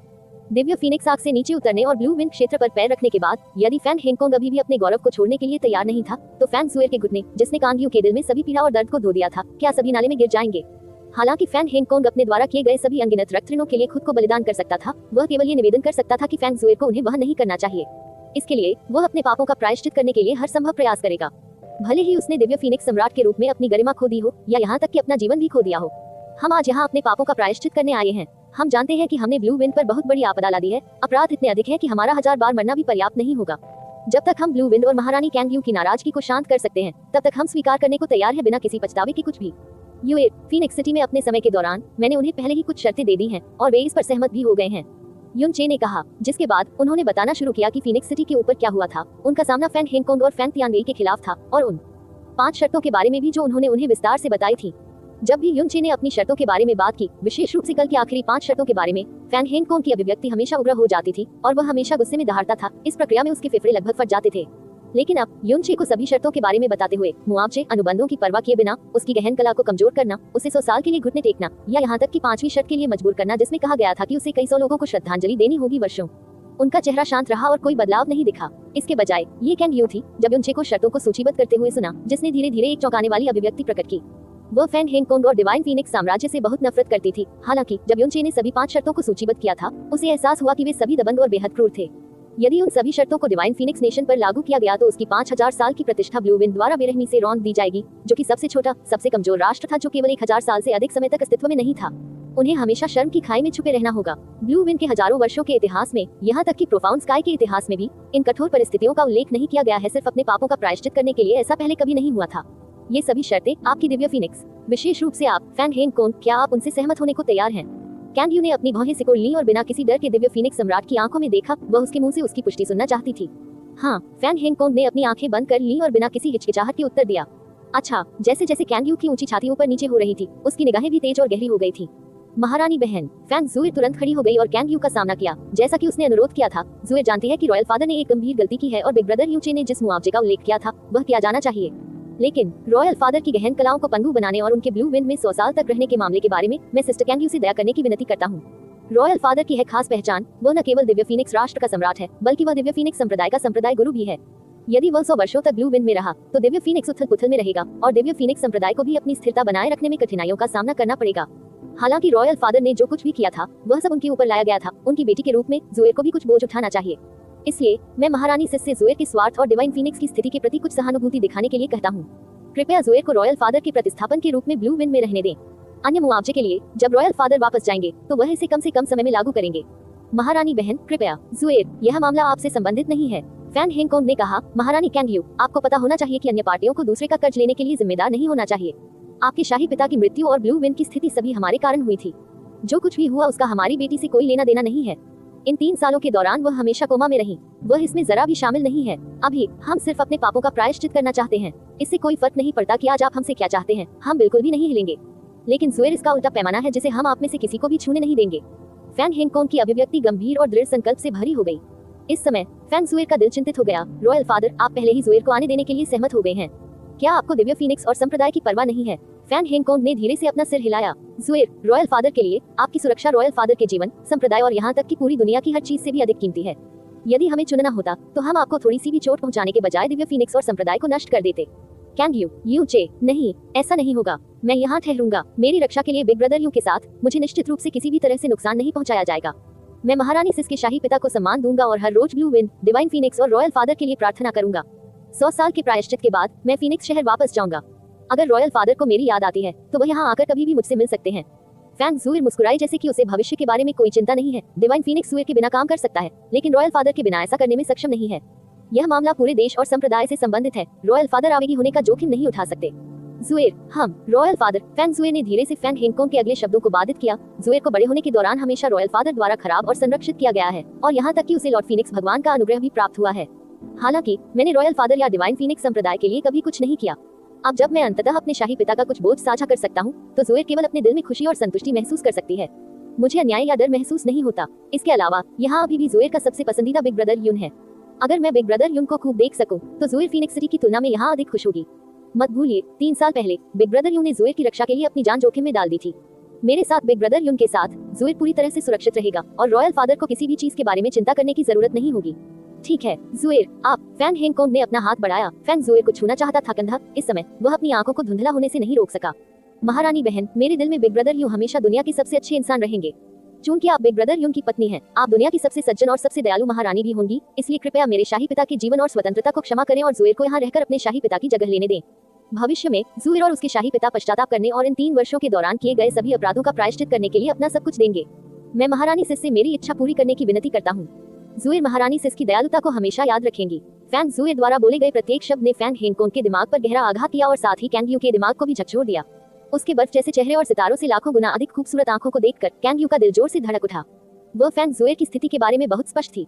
फैंग जुएर के पास पूरे प्रोफाउंड सी महाद्वीप में सबसे कीमती वंशावली थी और भविष्य में वह अंततः दिव्य फीनिक्स संप्रदाय की देवता बन जाएगी। उसकी पहचान और स्थिति दोनों ही भविष्य में फैंग हेंगकोंग से आगे निकल जाएंगी। ये गहरे आकाश महाद्वीप के प्रत्येक जीवित प्राणी से भी आगे निकल जाएगा। फैंग जुएर की नजर के नीचे कैंग यू ने लंबे समय तक बात नहीं की। थोड़ी देर के बाद उसने अपना सिर घुमाया और यूनचे की ओर देखा। उससे मदद मांगी। युए, यह मामला केवल आप ही तय कर सकते हैं। इससे कोई फर्क नहीं पड़ता कि आप क्या निर्णय लेते हैं। मैं हमेशा आपका समर्थन करूंगा, यूचे ने मुस्कुराते हुए कहा। उनका मानना था कि अंत में कैंग यू सबसे अच्छा निर्णय लेगा। उद्धरण चिन्ह ... उद्धरण चिन्ह। कैंग यू धीरे धीरे घूमी और कदम दर कदम वह छोटे छोटे कदमों से सम्राट के सिंहासन की ओर चल पड़ी। उसी समय हॉल शांत हो गया और केवल उसके फीनिक्स गाउन की पूरे हॉल में घसीटने की आवाज सुनी जा सकती थी। बड़े हॉल के अंत में कैंग यू रुकी, अपना सिर उठाया और आगे की ओर देखा। वहाँ उसके दिवंगत पिता कैंग वान हे का चित्र लगा हुआ था, जिनकी 3 साल पहले मृत्यु हो गई थी। इस समय ऐसा लग रहा था जैसे समय रुक गया हो। जैसे ही कैंग यू चुपचाप कैंग वान हे के स्थिर चित्र को देखती रही, उसकी पुतलियां कांपने लगी और धुंधली हो गईं। कोई भी कभी भी उसके दिल की जटिल भावनाओं को नहीं जान सकता था और न ही उसके द्वारा चुने जाने वाले विकल्पों की कठिनाई को जान सकता था। 15 मिनट का लंबा समय बीत जाने के बाद कांग यू की आवाज आखिरकार बड़े हॉल में सुनाई दी। फैन हेंग कौन, उसने धीरे से कहा, अगर मैं एक साधारण महिला होती तो मेरे पिता की हत्या के लिए आपके प्रति मेरे मन में जो नफरत है वह निश्चित रूप से हमें एक ही आकाश के नीचे रहने से अक्षम कर देगी। मैं तुम्हारे शरीर के लाखों टुकड़े करने में भी नहीं हिचकिचाऊंगा, लेकिन अगर मैं अपने पति की शक्ति उधार ले सकती हूँ और तुम्हें अभी मार सकती हूँ तो भी मैं ऐसा नहीं कर सकती। कैंग यू ने पलटकर एक धीमा और भारी कदम उठाया, क्योंकि मैं ब्लू विंड नेशन का सम्राट हूँ। यदि आप ब्लू विंड में अपना जीवन खो देते हैं तो डिवाइन फीनिक्स अराजकता में आ जाएगा। मेरी नीली हवा जिस आपदा का सामना कर रही है वह जारी रहेगी और यह और भी तीव्र हो सकती है, यहाँ तक कि आपकी मृत्यु से पहले आपकी आज्ञाएं भी कुछ नहीं रोक सकी। आपकी गहन कलाओं को नष्ट करना और आपको 100 वर्षों तक नीली हवा में रहने देना एक ही सिद्धांत है। एक बार प्रतिशोध का बीज बोया गया तो यह निश्चित रूप से कुछ दशकों, कुछ शताब्दियों या शायद कई शताब्दियों में फूटेगा। आखिरकार मेरी ब्लू विंड अभी भी एक कमजोर राष्ट्र है, इसलिए एक बार जब यह विस्फोट हो जाएगा तो मुझे यकीन है कि केवल मेरी ब्लू विंड को ही नुकसान होगा। इसलिए मैं तुम्हें कभी माफ नहीं करूंगा, लेकिन मैं तुम्हें मारूंगा भी नहीं। फैन हेंग कौन, मैं तुम्हें नहीं मारूंगा और मैं तुम्हें अपनी गहन कलाओं को कमजोर करने के लिए मजबूर नहीं करूंगा। मैं तुम्हें 100 वर्षों तक मेरे शाही पिता की कब्र के सामने घुटने टेकने के लिए मजबूर नहीं करूंगा, क्योंकि भले ही तुम लाखों वर्षों तक घुटने टेको, शाही पिता कभी भी मृतकों में से वापस नहीं आएंगे। रेड सेट सिटी को सौंपना, गहन क्रिस्टल, गहन लौह, फीनिक्स कवच में 200 साल की श्रद्धांजलि। मुझे इनमें से कुछ भी नहीं चाहिए। उद्धरण चिन्ह डॉट डॉट डॉट उद्धरण चिन्ह। फैन हेंग कौन की भौहें अचानक ऊपर चढ़ गईं क्योंकि उनके चेहरे पर अविश्वास के भाव उभर आए। आह! फैन जुए ने अपने होठों को अपने हाथ से ढक लिया। महारानी बहन, क्या आप गंभीर हैं? उद्धरण चिन्ह डॉट डॉट डॉट उद्धरण चिन्ह। यूचे की भी हैरान करने वाली अभिव्यक्ति थी। हालांकि मैं एक महिला हूँ, चूंकि मैं ब्लू विंड की महारानी हूँ, मैं जो कुछ भी कहूंगी वह स्वाभाविक रूप से सोने के समान अच्छा होगा। कैंग यू ने शांति से उत्तर दिया, उल्लेख की गई 5 शर्तों में से मैं केवल एक रखूंगा। जहाँ तक बाकियों की बात है तो मैं उन पर जोर नहीं दूंगा। 50 का मुआवजा। कैंग यू ने दृढ़ निश्चय के साथ कहा, मैं इसे केवल अपने पास रखूंगा, क्योंकि अभी ब्लू विंड नेशन एक विनाशकारी स्थिति में है और कई नागरिकों के पास कोई घर नहीं है। हमें उनके घरों के पुनर्निर्माण के लिए इस सारी संपत्ति की आवश्यकता है। आज सचमुच केवल तथ्य यह है कि फैन हेंगकोंग को अपनी गहन कलाओं को स्वयं मिटाने और इस स्थान पर बने रहने की आवश्यकता नहीं थी। इससे पहले ही फैन जुए की सबसे बड़ी इच्छा पूरी हो गई थी। उसका हृदय असीम खुशी, आश्चर्य और कृतज्ञता से भर गया। फैन हेंगकोंग का मुंह खुला का खुला रह गया और उसे अपने कानों पर विश्वास नहीं हो रहा था। उनकी जमीन पर कब्जा करने की कोई जरूरत नहीं, श्रद्धांजलि अर्पित करने की कोई जरूरत नहीं और यहाँ तक कि माफी के आदेश की भी जरूरत नहीं थी। उनका दिव्य फीनिक्स बस इसी तरह उनकी गरिमा की रक्षा कर सकता था। हालांकि मेरी 2 अतिरिक्त शर्तें हैं। जब कैंग यू ने फैन हेंगकोंग को देखा तो उसकी पुतलियां सिकुड़ गईं। महारानी बहन, कृपया इसे बताएं। अगर यह किया जा सकता है तो रॉयल फादर और जुए निश्चित रूप से इसे पूरा करने के लिए अपनी पूरी कोशिश करेंगे। फैन जुए ने खुशी से कहा। सबसे पहले कैंग यू की आवाज शांत और गंभीर हो गई और उसने आगे कहा, मेरे ब्लू विंड के शहरों में अनगिनत घर नष्ट हो गए हैं और वर्तमान में पूरा देश अराजकता में है। केवल मेरी नीली हवा की शक्ति पर निर्भर रहकर इसे कम समय में स्थिर करना बहुत कठिन है। इसलिए अगले 5 वर्षों में आप मेरी ब्लू विंड के पुनर्निर्माण में सहायता के लिए अपनी 60% से अधिक सेना भेजेंगे। 5 स्थितियों में से केवल मौद्रिक स्थिति ही शेष रह गई। यह एक ऐसा आशीर्वाद था जिस पर उसे सपने में भी विश्वास करने की हिम्मत नहीं हुई। प्रारंभ में फैन हेंगकोंग ने सोचा था कि 2 अतिरिक्त शर्तों में से प्रत्येक को पूरा करना मुश्किल होगा। हालांकि उन्होंने कभी नहीं सोचा था कि कैंग यू ने जिस पहली शर्त का उल्लेख किया था वह वास्तव में इतनी सरल होगी। उन्होंने हल्के से अपना सिर हिलाया। ठीक है, हम वादा करते हैं, हम दिव्य फीनिक्स सेना का 70% हिस्सा ब्लू विंड में रहने के लिए लाएंगे और महारानी कैंग यू और विभिन्न क्षेत्रीय राजाओं को उनकी कमान संभालने की अनुमति देंगे। इसके अलावा हम ये कहते हुए सख्त आदेश भी स्थापित करेंगे कि वे ब्लू विंड के नागरिकों को ठेस न पहुंचाएं। अच्छा, कैंग यू ने संकेत के रूप में अपना सिर हिलाया कि उसे उसकी बातों पर भरोसा है। बाद में उसकी नजर फैन हेंगकोंग से हटकर फैन जुएर की ओर चली गई। दूसरी शर्त और भी सरल है। राजकुमारी स्नो, फैन जुएर, मैं तुम्हें चाहती हूँ। मेरे पति से शादी करो और उसकी रखेल बन जाओ। देवताओं के विरुद्ध अध्याय 729 भारी परिवर्तन। आप ऑडियो बुक्स 108 देख रहे हैं। धोखेबाजों से सावधान रहें। अध्याय 729 भारी परिवर्तन। क्या कहा आपने? कैंग यू के शब्दों के कारण तुरंत फैन हेंगकोंग की अभिव्यक्ति बदल गई। एक तेज गर्जना के साथ उसके पैरों के नीचे की पत्थर की ईंटें तुरंत टूट गईं और फट गईं। रेत और धूल की सरसराहट और गिरने से पूरा विशाल हॉल जोर से हिल गया। भले ही ऊंचे शांत बैठा था, उसके हाथ के पास चाय का सेट ऊपर फेंका गया था और जब वह वापस गिरा तो वह टुकड़ों में बिखर गया था। हॉल के बाहर इंतजार कर रहे सभी लोग इस झटके से स्तब्ध रह गए। एक शब्द भी कहे बिना ज़िया युवानबा तेजी से अंदर जाने वाला था, लेकिन जैसे ही वह बाहर निकला उसे नंबर 1 अंडर हेवन ने रोका, जिसने अपना सिर हिलाया और कहा, जल्दी मत करो, भाई यू अंदर है। फीनिक्स संप्रदाय के मास्टर द्वारा इतनी गंभीर प्रतिक्रिया करने का क्या इसका मतलब यह है कि आप अनिच्छुक हैं? फैन हेंगकोंग के अचानक विस्फोट का सामना करते हुए कैंग यू बिल्कुल भी नहीं घबराया। उसकी आंखों में एक लहर भी नहीं उभरी। बस यही कुछ ऐसा था जो एक सामान्य व्यक्ति बिल्कुल भी नहीं कर सकता था। फैन हेंगकोंग न केवल डिवाइन फीनिक्स का सम्राट था, बल्कि वह लेवल 10 का अधिपति भी था। उससे निकली आभा का अचानक विस्फोट एक सिंहासन को डराने और लंघनाने के लिए पर्याप्त था। यह अपमानजनक है। फैन हेंगकोंग ने अभी उल्लेख किया था कि फैंग जुएर उसका उल्टा पैमाना था जिसे बिल्कुल भी छुआ नहीं जा सकता था। फिर भी कैंग यू ने जो स्थिति पेश की थी उसने सीधे उसके उल्टे पैमाने को छू लिया था। यदि यह स्थिति नहीं होती तो उसने पहले ही क्रोध के कारण हमला कर दिया होता और जिसने भी ये शब्द कहे उसे मार डाला होता, चाहे वह व्यक्ति कोई भी हो। हम मूल रूप से महारानी कैंगयू की कृपा और करुणा से प्रभावित थे, लेकिन हमने यह नहीं सोचा था कि आपकी कृपा और करुणा के पीछे आप वास्तव में हमारे दिव्य फीनिक्स के सबसे कीमती खजाने को लक्षित कर रहे हैं। फैन हेंगकोंग ने अपनी मुट्ठियां कसकर भींच ली और गुस्से से भर कर कहा, ज़ुए न केवल हमारी बेटी है, बल्कि वह प्रोफाउंड स्काई कॉन्टिनेंट की एकमात्र दिव्य आत्मा की एकमात्र उत्तराधिकारी भी है और हमारे दिव्य फीनिक्स संप्रदाय का भविष्य का फीनिक्स भगवान है। कैसे क्या एक साधारण यूचे उसके लिए पर्याप्त योग्य हो सकता है? और आप वास्तव में चाहते हैं कि ज़ुएर उसकी उपपत्नी बने? यह अपमानजनक है। हम महारानी कैंगयू से दिवा स्वप्न देखना बंद करने के लिए कहना चाहेंगे। ये वास्तव में संभव है कि लिटिल सिस्टर ज़ुएर पूरे प्रोफाउंड स्काई महाद्वीप में सबसे उत्कृष्ट महिला है। जिसने भी ज़ुएर को देखा है वह शायद इससे इनकार नहीं करेगा। कैंगयू ने बिना समझौता किए कहा, लेकिन इस महारानी का पति फीनिक्स गॉड की वंशावली का उत्तराधिकारी भी है। उन्होंने 16 साल की उम्र में गहन खेती शुरू की, 17 साल की उम्र में अपना नाम बनाया, 19 साल की उम्र में ब्लू विन के नंबर 1 बने और अकेले 7 नेशन रैंकिंग टूर्नामेंट में 6 देशों को हराया, जिनमें से इसमें स्वाभाविक रूप से आपका दिव्य फीनिक्स शामिल है। अब वह केवल 22 वर्ष का है, फिर भी उसने अकेले ही आपके महान दिव्य फीनिक्स संप्रदाय को इतना दुखी कर दिया और आपको फीनिक्स संप्रदाय के मास्टर को आपके लिए व्यक्तिगत रूप से प्रायश्चित करने के लिए ब्लू विन में आने के लिए भारी मात्रा में अनिच्छा और अपमान सहने के लिए मजबूर किया। पाप समान आयु वर्ग के बीच इस महारानी के पति ने जो उपलब्धियां हासिल की हैं, वे ब्लू विन के पूरे इतिहास में अभूतपूर्व हैं और बिल्कुल भी नहीं होगी। वह आपकी बेटी के लायक कैसे नहीं है? कैंगयू की आवाज गहरे गर्व से भरी थी। उसकी नजर में इस दुनिया में केवल वही लोग थे जो यूचे के योग्य नहीं थे, न कि वे लोग जिनके लिए यूचे पर्याप्त योग्य नहीं थे। मैं इसे फिर से कहूंगा, दिवा स्वप्न देखना बंद करो। फैन हेंगकोंग ने अविश्वसनीय रूप से गहरी आवाज में कहा। उसने अपने गुस्से को दबाने के लिए अपना सारा धैर्य इस्तेमाल किया जो पूरी तरह से नियंत्रण खोने वाला था। फिर मैं फीनिक्स संप्रदाय के मास्टर से पर्याप्त कारण बताने के लिए कहता हूँ जो इस महारानी को मना सके। उद्धरण चिन्ह ... अगर मैं कहता हूँ कि वह पर्याप्त योग्य नहीं है तो वह पर्याप्त योग्य नहीं है। फैन हेंगकोंग की ठंडी आवाज ने गुस्से को प्रकट किया जो किसी भी क्षण नियंत्रण खो सकता था, सिर्फ इस तथ्य के आधार पर कि मेरी बेटी भविष्य की फीनिक्स भगवान है। इस दुनिया में कोई भी नहीं है जो ज़ुएर के लिए पर्याप्त योग्य हो सकता है। कितना आसान बहाना है। कैंगयू जब फैन हेंगकोंग के खिलाफ आमने सामने थी तो हल्के से मुस्कुराई।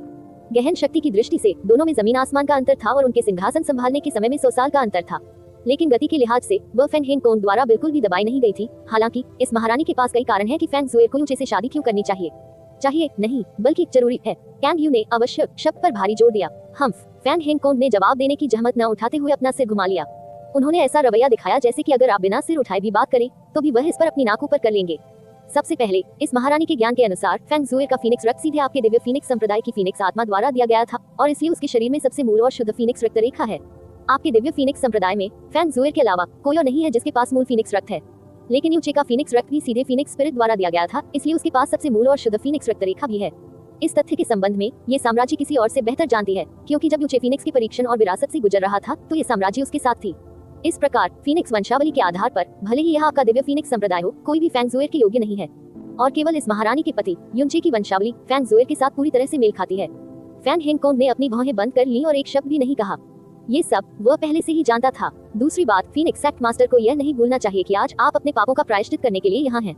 इस साम्राज्य की घृणा लगातार 3 वर्षों से जल रही है और यदि यह साम्राज्य अपनी पीठ पर लाखों ब्लू विन नागरिकों को नहीं रखती तो ये साम्राज्य वास्तव में इस अवसर का उपयोग दिव्य फीनिक्स राष्ट्र को क्रूरतम सजा देने के लिए करना चाहती है, व्यक्तिगत रूप से अपने जीवन को रॉयल फादर को श्रद्धांजलि के रूप में लेने की हद तक। कैंगयू के शब्द बहुत शांत थे, लेकिन उसके शांत स्वर में जमा हुई गहरी नफरत और क्रोध को अभी भी स्पष्ट रूप से महसूस किया जा सकता था। हालांकि इस महारानी ने अंत में ऐसा निर्णय लिया, क्योंकि अगर फैंग ज़ुएर इस महारानी से शादी करती है, पति ब्लू विन के अनुसार ये नागरिक की भयभीत भावनाओं को शांत कर सकता है। हम सुरक्षा के रूप में दिव्य फीनिक्स पर भरोसा कर सकते हैं, युद्ध की किसी भी धमकी से नहीं डर सकते और मेरी ब्लू विन पर भी भरोसा कर सकते हैं। नागरिक स्थिरता की लंबी अवधि का आनंद लेंगे। अपने दिव्य फीनिक्स के लिए आपको दुनिया के सामने माफी मांगने की जरूरत नहीं है, अपना क्षेत्र छोड़ने की जरूरत नहीं है, मुआवजा देने की जरूरत नहीं है और अपमानित होने की जरूरत नहीं है। आपको अपना सम्मान और गरिमा खोने की जरूरत नहीं है। आप मजाक नहीं बनेंगे और डिवाइन फीनिक्स नेशन के लोग भी दहशत और अराजकता में नहीं रहेंगे। दिव्य फीनिक्स राष्ट्र अपनी गरिमा और स्थिरता बनाए रख सकता है और आप फीनिक्स संप्रदाय के स्वामी अपनी स्वतंत्रता और जीवन बनाए रख सकते हैं। साथ ही आपकी बेटी को भी दुनिया का सबसे अच्छा घर मिलेगा।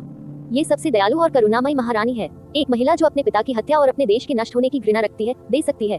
यदि आप सहमत हो तो दोनों राष्ट्र संतुष्ट होंगे। यदि आप ऐसा नहीं करेंगे तो ये साम्राज्य सारी कृपा और दया वापस ले लेगी। फैन हेंगकोंग। तीसरी बात, कैंगयू की आवाज बिल्कुल भी नहीं रुकी। उसकी फीनिक्स जैसी आंखें सीधे फैन हेंगकोंग को घूरती रही। चूंकि फीनिक्स संप्रदाय के मास्टर कहते रहते हैं कि इस महारानी का पति यूचे आपकी बेटी के लायक नहीं है, तो फीनिक्स संप्रदाय ऐसा कर सकता है। मास्टर, कृपया मुझे बताएं कि पूरे प्रोफाउंड स्काई महाद्वीप में आपकी बेटी के लिए यूचे से अधिक योग्य कौन है? उद्धरण चिन्ह ... उद्धरण चिन्ह। फैन हेंगकोंग ने अपने होंठ हिलाए, लेकिन लंबे समय तक अवाक रहे। इस बार ऐसा इसलिए नहीं था क्योंकि फैन हेंगकोंग जवाब देने की जहमत नहीं उठा सकते थे, बल्कि इसलिए कि वह वास्तव में अवाक थे। कैंगयू ने पहले जो कहा उसका वास्तव में उस पर कोई प्रभाव नहीं पड़ा, लेकिन इस क्षण में जब उसके दिमाग ने कैंगयू के शब्दों की जांच की तो उसे अचानक एहसास हुआ कि उसी आयु वर्ग के बीच उसे वास्तव में कोई ऐसा व्यक्ति नहीं मिला जो यूचे की तुलना कर सके। जिस यूनचे ने अपने दिव्य फीनिक्स संप्रदाय को इस हद तक मजबूर किया था, वह इस वर्ष केवल 22 वर्ष का था। इस उम्र में फैंग जुएर के अलावा दिव्य फीनिक्स संप्रदाय में उसी आयु वर्ग के लोग वह ऐसा कर सकते थे। यहाँ तक कि कोई इस लायक भी नहीं मिला कि उसके लिए उसके जूते ले जा सके। दुनिया के सबसे मजबूत अभ्यासी दिव्य फीनिक्स संप्रदाय और 4 महान पवित्र मैदानों में एकत्र हुए थे। भले ही यह 4 महान पवित्र मैदान हो 20 के दशक के आसपास के आयु वर्ग का उल्लेख न करें, वह किसी ऐसे व्यक्ति के बारे में सोच भी नहीं सकते थे जो 60 के दशक में ऊंचे की तुलना कर सके। इन दिनों वही ऊंचे द्वारा लाई गई आपदा में डूबा हुआ था, इसलिए उसने दिन रात भारी तनाव में रहते हुए उस तथ्य को नजरअंदाज कर दिया जो पूरे महाद्वीप को झकझोर सकता था।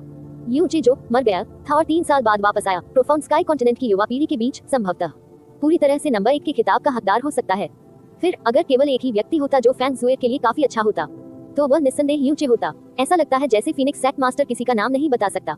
ये देखकर कि फैन हेनकोंग ने आखिरकार अभिव्यक्ति में बदलाव दिखाया, कैंग यू थोड़ा मुस्कुराया। इसका मतलब है कि इस महारानी का तीसरा कारण भी स्थापित हो गया है। चौथा, कैंग यू ने बोलना जारी रखा, मैंने सुना है कि सिस्टर जुएर 13 साल की उम्र से पहले दिव्य फीनिक्स संप्रदाय की छत्रछाया में पली बड़ी थी और 13 साल की होने के बाद वह पूरे दिव्य फीनिक्स संप्रदाय के संरक्षण में थी। उसने कभी वास्तविक दुनिया में कदम नहीं रखा है, इसलिए उसे एक पुरुष और एक महिला के बीच संबंधों के बारे में ज्यादा कुछ नहीं पता होगा। इसलिए छोटी बहन जुएर शायद यह नहीं समझ पाएगी कि यूनचे के प्रति उसके मन में किस तरह की भावना है। लेकिन मेरा मानना है कि फीनिक्स सेक्ट मास्टर के अनुभव और ज्ञान के साथ आप ये बताने में सक्षम होंगे। यूनचे के प्रति छोटी बहन जुएर की भावना उसे बचाने के लिए कृतज्ञता जितनी सरल नहीं है। इस कैंग यू के शब्दों ने फैंग हेनकोंग को अपने दांत पीसने पर मजबूर कर दिया और उसका पूरा शरीर बुरी तरह कांपने लगा। हाँ, उसने इसे कैसे नहीं देखा और महसूस नहीं किया होगा। यही कारण है कि जब उसने सुना कि यूनचे अभी भी जीवित है तो उसकी छाती को ऐसा महसूस हुआ मानो फट जाएगा। उसने अपनी भावनाओं पर नियंत्रण खो दिया और वह उसे मारना चाहता था, चाहे कुछ भी हो। इस वजह से जब उसने अचानक कैंग यू को फैंग जुएर से यूनचे से शादी करने का अनुरोध करते हुए सुना, तो उसकी डूबती भावना और अपने पापों का प्रायश्चित करने की आभा फूट पड़ी। एक पल में बेकाबू होकर कैंग यू हमेशा राजकुमारी स्नो, प्रोफाउंड स्काई की नंबर 1 सुंदरी के बारे में बेहद उत्सुक था, जिसे बचाने के लिए यूनचे ने स्वेच्छा से अपनी जान जोखिम में डाल दी थी। अब जब उसने अंततः उसे देखा, तो देवी जैसी शक्ति से प्रभावित होने के अलावा उसने सामना करते समय फैंग जुएर की असामान्य अभिव्यक्ति भी देखी। यूनचे, और जब वह बिग ब्रदर यू कहती है तो उसने अपनी आवाज में अलग अलग भावनाएं सुनी। भले ही उससे मिले हुए केवल 30 मिनट ही बीते थे, कैंग यू ने पहले ही बहुत सी चीजें देख ली थी। फैंग जुएर को देखकर ऐसा लगा जैसे उसने खुद को उस समय में देखा हो जब वह यूनचे से मिली थी। उस समय वह अपनी खुशी, गर्मजोशी और संतुष्टि को रोक नहीं सकी। उसने अपना बचाव छोड़ दिया और अपना दिल पूरी तरह से खोल दिया। क्या आपने वह कह लिया जो आप कहना चाहते थे? फैंग हेनकोंग ने अपनी मुठ्ठियां कसकर भींच ली। नहीं, कैंग यू ने अपना सिर हिलाया और धीरे धीरे बोलना जारी रखा। यह महारानी जानती है कि फीनिक्स संप्रदाय के मास्टर ने अपनी बेटी के प्रति एक पिता के प्यार और सुरक्षात्मक प्रवृत्ति के कारण बिना किसी हिचकिचाहट के उसे अस्वीकार कर दिया, इसलिए यह पहले से ही तय है कि वह इसे बर्दाश्त नहीं करेगा। समझौते के बदले में अपनी ही बेटी की बलि दे दी। हालांकि फीनिक्स सेक्ट मास्टर, इस महारानी के इतना कहने के बाद मेरा मानना है कि आपके पास इस पर पुनर्विचार करने का एक कारण है कि छोटी बहन जुएर का यूनचे से शादी करना एक बलिदान है या नहीं। अब केवल छोटी बहन जुएर के मन में यूनचे के प्रति कृतज्ञता की भावना है, एक पुरुष और एक महिला के बीच की भावना भी है। चूंकि वह आपकी बेटी है, इसलिए आपको इसे इस महारानी की तुलना में अधिक स्पष्ट रूप से देखना चाहिए। और भले ही इस महारानी के पति का दिल हमेशा महिलाओं के प्रति कोमल होता है, वह निश्चित रूप से किसी भी खूबसूरत महिला के लिए अपनी जान जोखिम में नहीं डालेगा। किसी ऐसे व्यक्ति को ढूंढना जिससे वह प्यार करती है, जो अपनी जान देकर भी उसकी रक्षा करने को तैयार है। फीनिक्स सेक्ट मास्टर, क्या आप जानते हैं कि एक महिला के लिए ये जीवन की सबसे बड़ी खुशी और सौभाग्य है? फिर भी छोटी बहन जुएर को पहले से ही ऐसा कोई मिल गया है। एक बार जब ऐसा कोई मिल जाता है, तो वह व्यक्ति जीवन भर अविस्मरणीय रहेगा। फीनिक्स संप्रदाय के मास्टर ने पहले कहा था कि आपके लिए छोटी बहन जुएर आपके स्वयं के जीवन और यहाँ तक कि दिव्य फीनिक्स साम्राज्य और दिव्य फीनिक्स संप्रदाय के जीवन और मृत्यु से भी अधिक महत्वपूर्ण है। यदि आप लिटिल सिस्टर जुएर और यूनचे को लिटिल सिस्टर जुएर के शुद्ध हृदय और आत्मा से जबरदस्ती अलग करते हैं, तो आप उसे एक चिरस्थायी दर्द और आघात पहुंचाएंगे। एकमात्र निष्कर्ष आप ही होंगे जो कहते हैं कि छोटी बहन जुएर किसी भी चीज से अधिक महत्वपूर्ण है, व्यक्तिगत रूप से अपने स्वार्थ के कारण उसे जीवन भर का दुख दे रहे हैं। आप फैंग हेनकोंग का शरीर हिल गया। कैंग यू ने जो कहा था उससे निस्संदेह बहुत बड़ा झटका लगा था। इस प्रकार इस साम्राज्य की स्थितियां धमकियां नहीं है, अपमान नहीं है, बलिदान नहीं है, बल्कि करुणा और संतुष्टि है। इससे पहले कि फैंग हेनकोंग कोई और शब्द बोल पाता, कैंग यू की आवाज पहले ही दब गई थी। बेशक आप अभी भी मना करना चुन सकते हैं, तो आप दिखावा कर सकते हैं कि इस महारानी ने पहले से कोई भी बात नहीं कही थी। ये साम्राज्य सारी दया वापस ले लेगी और तुम्हें कोई छूट नहीं देगी। कैंग यू का अंतिम वाक्य इतनी प्रबल शक्ति के साथ कहा गया था कि यूनचे को भी इससे एक पल के लिए भारीपन महसूस हुआ। जब कैंग यू ने फैंग जुएर से उपपत्नी के रूप में शादी करने के लिए कहा, तो यूनचे थोड़ी देर के लिए आश्चर्यचकित रह गई। उसके बाद उसने बिना कुछ कहे चुपचाप कैंग यू की ओर देखा, लेकिन उसके दिल में पहले से ही अप्रिय लहरें थी। उस समय उसकी युए, उसकी वरिष्ठ बहन जुएरो, स्वतंत्र, मजबूत थी, लेकिन बहुत विनम्र, अच्छी और नाजुक भी थी। जब वह उसके सामने होती तो बिना किसी हिचकिचाहट के अपनी कमजोरी दिखाती। शाही महल में उनकी बड़ी शादी के बाद एक राजकुमारी के रूप में उसने उसके कपड़े बदले, उसके लिए सिलाई की और उसके लिए दिन में 3 बार भोजन तैयार किया। हर चीज का सावधानी पूर्वक ध्यान रखा गया। वह एक राजकुमारी के रूप में अपनी पहचान लगभग पूरी तरह से भूल चुकी थी, क्योंकि वह सबसे आदर्श पत्नी बनना चाहती थी जो पूरे दिल से केवल उसकी हो। वह उसे अपनी पूरी दुनिया के रूप में देखती थी और किसी भी चीज के लिए नहीं लड़ती थी और न ही कुछ मांगती थी। उनके सामने वाली महिला जिसने फीनिक्स कोरोनेट, सुनहरे कपड़े और विस्मयकारी सम्राट की गरिमा पहनी थी, फैंग हेनकोंग के असीमित दबाव का सामना कर रही थी, फिर भी उसकी आभा कमजोर या दबी हुई नहीं थी। उसकी अथाह गहरी फीनिक्स आंखें कभी गर्म, कभी ठंडी और कभी तेज होती थी। उसकी आवाज सीधे आत्मा तक जाती थी और उसके शब्द अविश्वसनीय रूप से तीखे थे। वह चतुर, शांत, त्रुटिहीन थी और उसके शब्दों ने फैन हेंगकोंग की आभा को लगभग पूरी तरह से तितर-बितर कर दिया था, जो उसके गुस्से के कारण फट गई थी। 3 साल, महज 3 साल ही हुए थे, फिर भी उसने इसमें जबरदस्त बदलाव ला दिया था। अगर यह कोई और होता तो वे बदल नहीं पाते 30 साल में इतना, या 300 साल में भी। हालांकि यूची को बिल्कुल भी आश्चर्य नहीं हुआ कि कैंगयू के साथ ऐसा हुआ, उसे केवल भारी हृदय पीड़ा महसूस हुई। संपूर्ण राष्ट्र के विनाश की जिम्मेदारी उठाते हुए शायद इस दुनिया में इससे बुरा कुछ नहीं था जिसने प्रेरित किया नहीं, जिसने किसी व्यक्ति को इतनी जल्दी बदलने के लिए मजबूर किया। कोई भी व्यक्ति इस तरह के परिवर्तन के बाद उठाए गए बोझ के भार की कल्पना नहीं कर सकता। कम से कम पिछले 3 वर्षों में उसने जो कुछ उठाया था वह वास्तव में ड्यूक हुआई की छाया में लिटिल डेमन महारानी द्वारा उठाए गए बोझ से कहीं अधिक भारी था। देवताओं के विरुद्ध अध्याय 730 अर्धवार्षिक समझौता। आप ऑडियो बुक्स 108 देख रहे हैं। धोखेबाजों से सावधान रहें। अध्याय 730 अर्धवार्षिक समझौता। मैंने कभी नहीं सोचा था कि महारानी कैंगयू की ऐसी रुपहले जबान होगी। आपने सचमुच हमें प्रभावित किया है। फैन हेंगकोंग की आवाज ठंडी थी, पूरक होने के बजाय ये व्यंग्यात्मक अधिक था। आप पहले से ही जानते हैं कि ज़ुएर की किस तरह की पहचान है, फिर भी आप कहते रहे कि यह कार्रवाई मेरे दिव्य फीनिक्स साम्राज्य की गरिमा को बचा सकती है। हालांकि आप वास्तव में जो चाहते हैं वो हमारे दिव्य फीनिक्स की सबसे कुलीन राजकुमारी को अपने ब्लू विंड के राजकुमार संघ से एक उपपत्नी के रूप में विवाह कराना है। न केवल उसका स्थान गिरा दिया गया है, बल्कि वह सीधे तौर पर आपसे भी नीचे है। महारानी कैंगयू, आपके शब्द स्पष्ट रूप से बताते हैं कि अब से हमारा दिव्य फीनिक्स आपकी नीली हवा से नीचे होगा। ओह, इससे पहले कि फैन हेंगकोंग चिल्लाना समाप्त करे, कैंगयू के खींचे हुए स्वर ने उसे रोक दिया। उसने अपने चेहरे पर फीकी मुस्कान के साथ कहा, तो फीनिक्स सेक्ट मास्टर ने इतनी गंभीर प्रतिक्रिया इसलिए दी क्योंकि आप छोटी बहन ज़ुएर के लिए उपपत्नी बनने के लिए तैयार नहीं हैं। यदि ऐसा है तो ये साम्राज्य समझौता कर लेगी। छोटी बहन ज़ुएर के इस साम्राज्य के पति से विवाह करने के बाद वह इस साम्राज्य के समान पहली पत्नी होगी और हमारी स्थिति समान होगी। ब्लू विंड नेशन के हजारों वर्षों के इतिहास में ऐसा कभी नहीं हुआ है और इसे दोनों देशों के बीच शांति के लिए शाही परिवार की गरिमा की ओर से इस महारानी द्वारा बहुत बड़ी रियायत देने के रूप में गिना जा सकता है। फीनिक्स सेक्ट मास्टर को इसी तरह संतुष्ट होना चाहिए। फैन हेंगकोंग का गुस्सा और उनकी अभिव्यक्ति एक ही समय में कठोर हो गई। कैंगयू के शब्दों के बीच में उसे अचानक एहसास हुआ कि कैंगयू ने फैन ज़ुएर से उपपत्नी बनने का अनुरोध इस समय आसानी से आगे बढ़ने के लिए पीछे हटना था। वह पूरी तरह से उस जाल में फंस गया जो कैंगयू ने बिछाया था। कैंगयू ने अथक रूप से बोलना जारी रखा, इसके अलावा यह महारानी उस समय ब्लू विंड की शाही राजकुमारी थी। जब मैंने युनचे से शादी की तो निश्चित रूप से मैंने अपने पति को अपने से ऊपर के व्यक्ति के रूप में माना।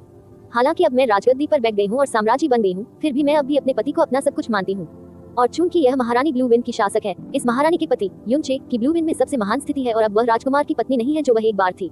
लिटिल सिस्टर ज़ुएर जिस व्यक्ति से शादी कर रही है वह स्वाभाविक रूप से ब्लू विंड का राजकुमार नहीं है, बल्कि वह व्यक्ति है जिसके पास ब्लू विंड नेशन में सर्वोच्च और सबसे महान पद है।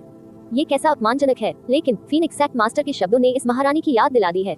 चूंकि छोटी बहन ज़ुएर दिव्य फीनिक्स राष्ट्र के सबसे महान सर्वोच्च पद पर है, तो स्वाभाविक रूप से उसे अपने लिए बोलने का सर्वोच्च अधिकार है।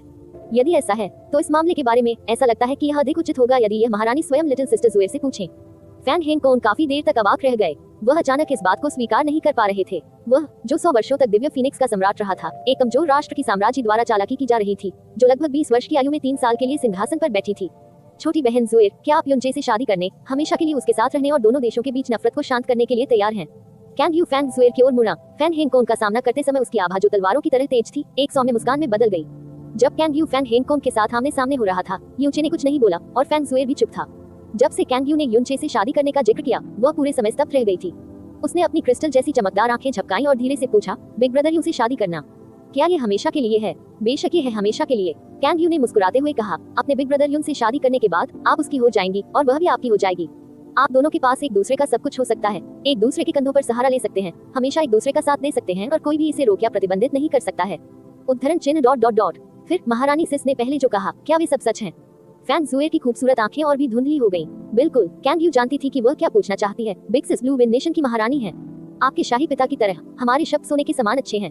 यदि आप अपने बड़े भाई से शादी करने के इच्छुक हैं, तो आपके दिव्य फीनिक्स को सार्वजनिक रूप से माफी मांगने, अपना क्षेत्र छोड़ने, श्रद्धांजलि देने की आवश्यकता नहीं होगी और आपके शाही पिता किसी भी समय बिना किसी नुकसान के दिव्य फीनिक्स में लौटने में सक्षम होंगे। जहाँ तक आपकी बात है, आप तब से अपने बिग ब्रदर के साथ रह सकते हैं और जब तक आप चाहें तब तक साथ रह सकते हैं। उद्धरण चिन्ह ... उद्धरण चिन्ह। फैन ज़ुएर केवल अपने शाही पिता के पापों का प्रायश्चित करने के लिए यहाँ आई थी। जब तक वह उन पापों का प्रायश्चित कर सकती थी, वह कोई भी सजा सहने को तैयार थी। हालांकि उसने कभी नहीं सोचा था कि महारानी कैंगयू ने अंत में जो सजा दी वह कुछ इस तरह थी। उसके अपने दृष्टिकोण में जो कुछ भी उसकी आंखों के सामने हो रहा था, पापों का प्रायश्चित करने का इस प्रकार का तरीका बहुत अद्भुत था। अगर ऐसा है, फैन ज़ुएर ने ध्यान से अपनी आंखें युनचे की ओर घुमाई, लेकिन जैसे ही उसने युनचे के कपड़ों के कोने को छुआ, वह एक अजीब अपरिचित भावना के तहत पीछे हट गई। उसके दिल की धड़कन कई बार तेज हो गई और उसकी आवाज धीमी हो गई। बेशक मैं ज़ुएर। फैन हेंगकोंग की धीमी दहाड़ ने फैन ज़ुएर को बाधित किया। आप अभी भी युवा हैं, यह उतना आसान नहीं है जितना आप सोचते हैं। यह एक महत्वपूर्ण मामला है जो आपके पूरे जीवन को प्रभावित करेगा। ये कुछ ऐसा है जिसे जीवन में किसी के लिए भी जल्दबाजी और आवेग में निर्णय नहीं लिया जा सकता है। मुझे पता है, फैन ज़ुए ने धीरे से कहा। मैं शायद ही कभी बाहरी दुनिया के संपर्क में रहता हूँ, लेकिन भगवान फीनिक्स भगवान ने मुझे जो यादें दी हैं, उससे मैं मोटे तौर पर कई चीजों के बारे में जानता हूँ। मुझे पता है कि अगर एक महिला को किसी पुरुष से शादी करनी होती है तो यह उसके पूरे जीवन के लिए होता है, लेकिन अगर यह जीवन भर के लिए बिग ब्रदर यून से होता है तो क्या यह अद्भुत नहीं होगा। बिग ब्रदर यून और मैं दोनों ही उस वंशावली और फीनिक्स सोल के मालिक हैं जो लॉर्ड फीनिक्स भगवान द्वारा प्रदान की गई थी। इस प्रकार मेरी आत्मा उस गर्मजोशी को स्पष्ट रूप से महसूस कर सकती है जो बिग ब्रदर यून की आत्मा मुझे देती है। 3 साल पहले फीनिक्स पर्चिंग वैली में वे दिन जब मैं बिग ब्रदर यून के साथ था, वे मेरे जीवन के सबसे खुशी के दिन थे। बिग ब्रदर यून ने न केवल मेरी जान बचाई और मेरी फीनिक्स आत्मा को जगाया, बल्कि उन्होंने मुझे दुनिया के सबसे बड़े आनंद का एहसास भी कराया। और मेरी आत्मा महसूस कर सकती है कि इस दुनिया में ऐसा कोई दूसरा व्यक्ति नहीं होगा जो ऐसा कर सके मुझे इस तरह महसूस कराओ। कल की ही तरह जब मैंने बिग ब्रदर यून को एक बार फिर देखा तो वह बहुत बड़ी खुशी थी जो मैंने पहले कभी महसूस नहीं की थी। अगर मुझे इस तरह से हमारे पापों का प्रायश्चित करना है तो मैं वास्तव में इस तरह से प्रायश्चित करते हुए अपना जीवन बिताने को तैयार हूँ। फैन ज़ुएर बोला, बुदबुदाया और धीरे से हंसने के अलावा कुछ नहीं कर सका। जैसे ही उसकी मुस्कान खिली, गंभीर ग्रेट हॉल तुरंत गर्म हो गया। कैंग यू की अभिव्यक्ति थोड़ी जटिल थी, लेकिन ये केवल कुछ ही क्षण तक चली। उसने यूचे की ओर हल्की सी नजर डाली और फिर गर्मजोशी से मुस्कुराई। वह बता सकती थी कि यूचे के प्रति फैन ज़ुएर की भावनाएं सिर्फ कृतज्ञता से कहीं अधिक थी, लेकिन उसने कभी नहीं सोचा था कि यह इतनी गहरी और सरल थी। शायद फैन ज़ुएर के प्रति, जिनकी आत्मा सबसे शुद्ध थी, यूचे की उपस्थिति पूरी तरह से घातक थी। फैन हेनकोंग के चेहरे और उनके पूरे शरीर में शक्तिहीनता का गहरा भाव महसूस हुआ। फीनिक्स सोल मूल रूप से एक संपूर्ण था और वे सहज ज्ञान के तहत एक दूसरे को आकर्षित करते थे। वह ये निष्कर्ष निकालना चाहेंगे कि उन दोनों के बीच आकर्षण उनकी फीनिक्स सोल के कारण था। ज़ुएर, फैन हेनकोंग बोला, उसकी आवाज में दर्द और बेबसी का निशान था। क्या आपको वो बातें याद है जो रॉयल फादर ने आपसे तब कही थी जब आप 13 साल के थे, जब आप लॉर्ड फीनिक्स गॉड से लौटे थे? मुझे याद है। फैन ज़ुएर ने कुछ नहीं सोचा और धीरे से अपना सिर हिलाया। रॉयल फादर ने ज़ुएर से कहा कि मैं 17 साल का होने से पहले डिवाइन फीनिक्स सिटी नहीं छोड़ सकता और मैं करीबी रिश्तेदारों के अलावा किसी और से कोई संपर्क नहीं कर सकता। मैं 20 साल का होने से पहले डिवाइन फीनिक्स नेशन नहीं छोड़ सकता और मुझे पूरी दुनिया को जानने और समझने के लिए अपनी आंखों का उपयोग करना शुरू करना होगा। फैन हेनकोंग ने थोड़ा सिर हिलाया। केवल जब फैन ज़ुएर का सामना करना पड़ा तो उसकी आंखें कोमल हो गईं और अशुद्धियों से रहित हो गईं। ज़ुएर, जब आप छोटे थे तब से आप भगवान फीनिक्स भगवान की कृपा से बड़े हुए हैं। आप बहुत अधिक पवित्र और दयालु हैं। भले ही रॉयल फादर आपकी हमेशा रक्षा करना चाहते हैं, आपका बड़ा होना तय है और भविष्य में आपको पूरे दिव्य फीनिक्स का प्रभारी बनने की भी आवश्यकता होगी। तो भले ही रॉयल फादर जाने न दें, आपके लिए मेरी सुरक्षा केवल तब तक जारी रहेगी जब तक आप 17 वर्ष के नहीं हो जाते। 17 साल के बाद रॉयल फादर ने आपको मानव स्वभाव की चंचलता का एहसास कराने के लिए दिव्य फीनिक्स राष्ट्र में दुनिया देखने के लिए ले जाने की योजना बनाई। एक बार जब आप 20 वर्ष के हो जाते हैं तो रॉयल फादर आपको पूरी तरह से जाने देंगे और आपको पूरे प्रोफाउंड स्काई महाद्वीप के बारे में जानने देंगे और फिर आपको स्वतंत्र रूप से अपने लिए सब कुछ तय करने देंगे। लेकिन पिछले 3 वर्षों में आप हमेशा कोमा में थे। आप भले ही आप 3 साल पहले बिल्कुल वैसे ही हैं और भले ही आप ऐसे दिखते थे जैसे आप बिल्कुल भी विकसित नहीं हुए हैं, आप पहले से ही 19 हैं।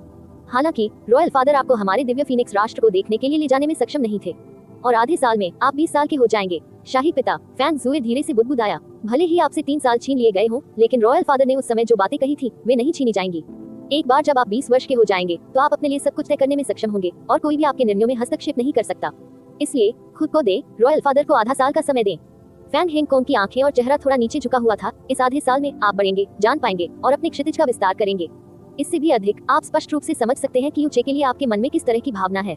अगर यूचे के प्रति आपकी भावनाएं आधे साल बाद भी आज जैसी ही हैं, फैन हेनकोंग की लंबी आस्तीन के नीचे की मुट्ठी कड़ी हो गई, तब रॉयल फादर व्यक्तिगत रूप से आपकी इच्छानुसार निर्णय लेंगे। भले ही पूरा संप्रदाय आपत्ति जताए, रॉयल फादर अब भी आपके लिए ये करेंगे। और यदि आपने अपना मन बदल लिया है तो बिल्कुल भी अपने आप पर दबाव न डालें। रॉयल फादर के पास ब्लू विंड से निपटने का एक तरीका होगा। उद्धरण चिन्ह ... आमीन। फैन ज़ुएर थोड़ा झिझकी, लेकिन उसने फिर भी धीरे से सिर हिलाया। ज़ुएर रॉयल फादर की बात सुनेगी। महारानी कैंग यू, आपने सुना। ऐसा नहीं है कि ज़ुएर और मैं अनिच्छुक हैं, ये सिर्फ इतना है कि यह ज़ुएर के भविष्य से संबंधित है। इस पर सावधानीपूर्वक विचार करने की आवश्यकता है। मैं ज़ुएर को यूचे को सौंप सकता हूँ, लेकिन ये दिव्य फीनिक्स की गरिमा की रक्षा के लिए नहीं है। यह उसके दिल में ज़ुएर की इच्छा के कारण है, लेकिन यह इसे कम से कम आधा साल बाद होना चाहिए। अच्छे से फैन हेनकोंग की अपेक्षाओं के विपरीत कैंग यू ने उसका फायदा उठाने के अवसर का उपयोग नहीं किया। इसके बजाय उसने साफ और तेजी से सिर हिलाया। फीनिक्स एक्ट मास्टर के शब्द सोने के समान अच्छे हैं। आपके शब्दों से यह मायने रखता है कि यह महारानी आपके अनुरोध पर सहमत हो गई है। हालांकि ये साम्राज्य आधा साल यूं ही नहीं देगी। इस आधे साल के दौरान जिसमें आपका दिव्य फीनिक्स साम्राज्य आपका अंतिम निर्णय लेगा, फैन ज़ुएर को मेरे ब्लू विंड नेशन में रहना होगा। जहाँ तक आपकी बात है, आप कभी भी जा सकते हैं। कैंग यू का लहजा दृढ़ था। उन्होंने कहा कि कोई समझौता नहीं है। फैन हेनकोंग की भौहें अचानक ऊपर उठ गईं। फैन ज़ुएर फीनिक्स भगवान के पास पली बढ़ी और उन्होंने कल से पहले कभी डिवाइन फीनिक्स सिटी नहीं छोड़ी थी।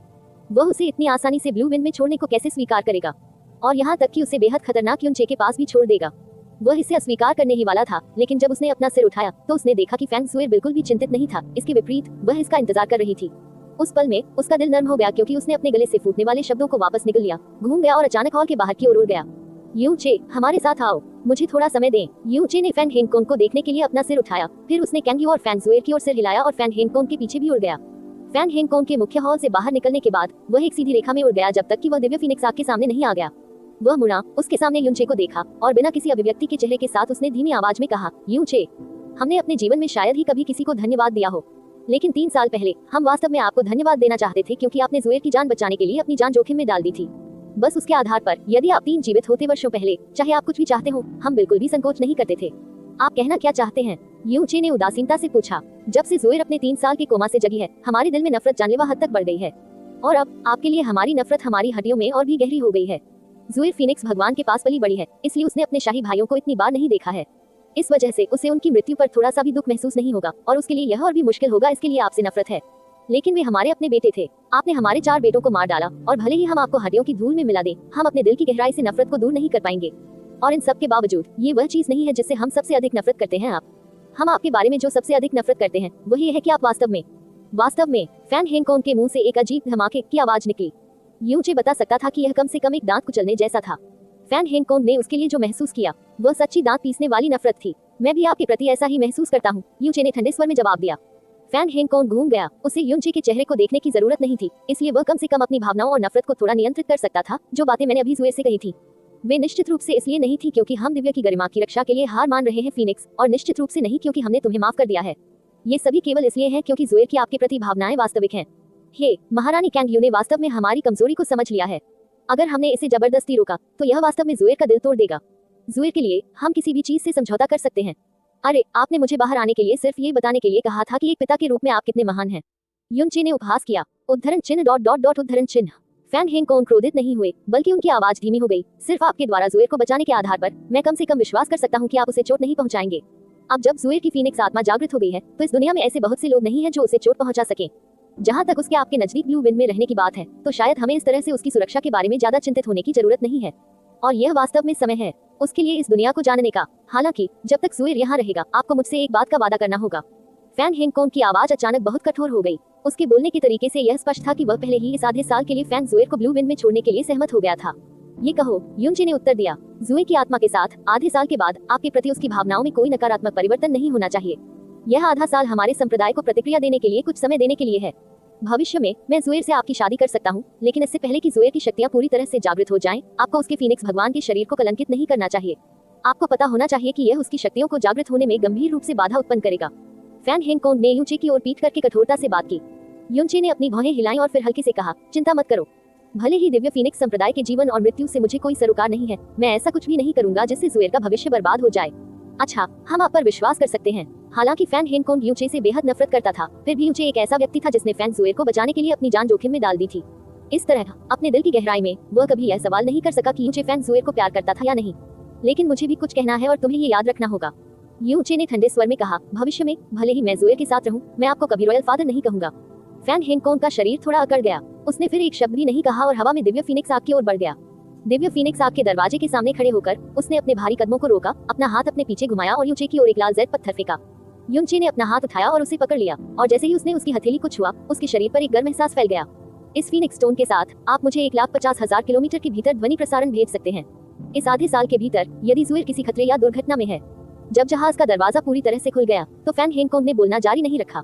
जब तक उसने गहरे जहाज में कदम नहीं रखा तब तक वह अंततः मुड़ा और यूचे से नजरें मिलाई।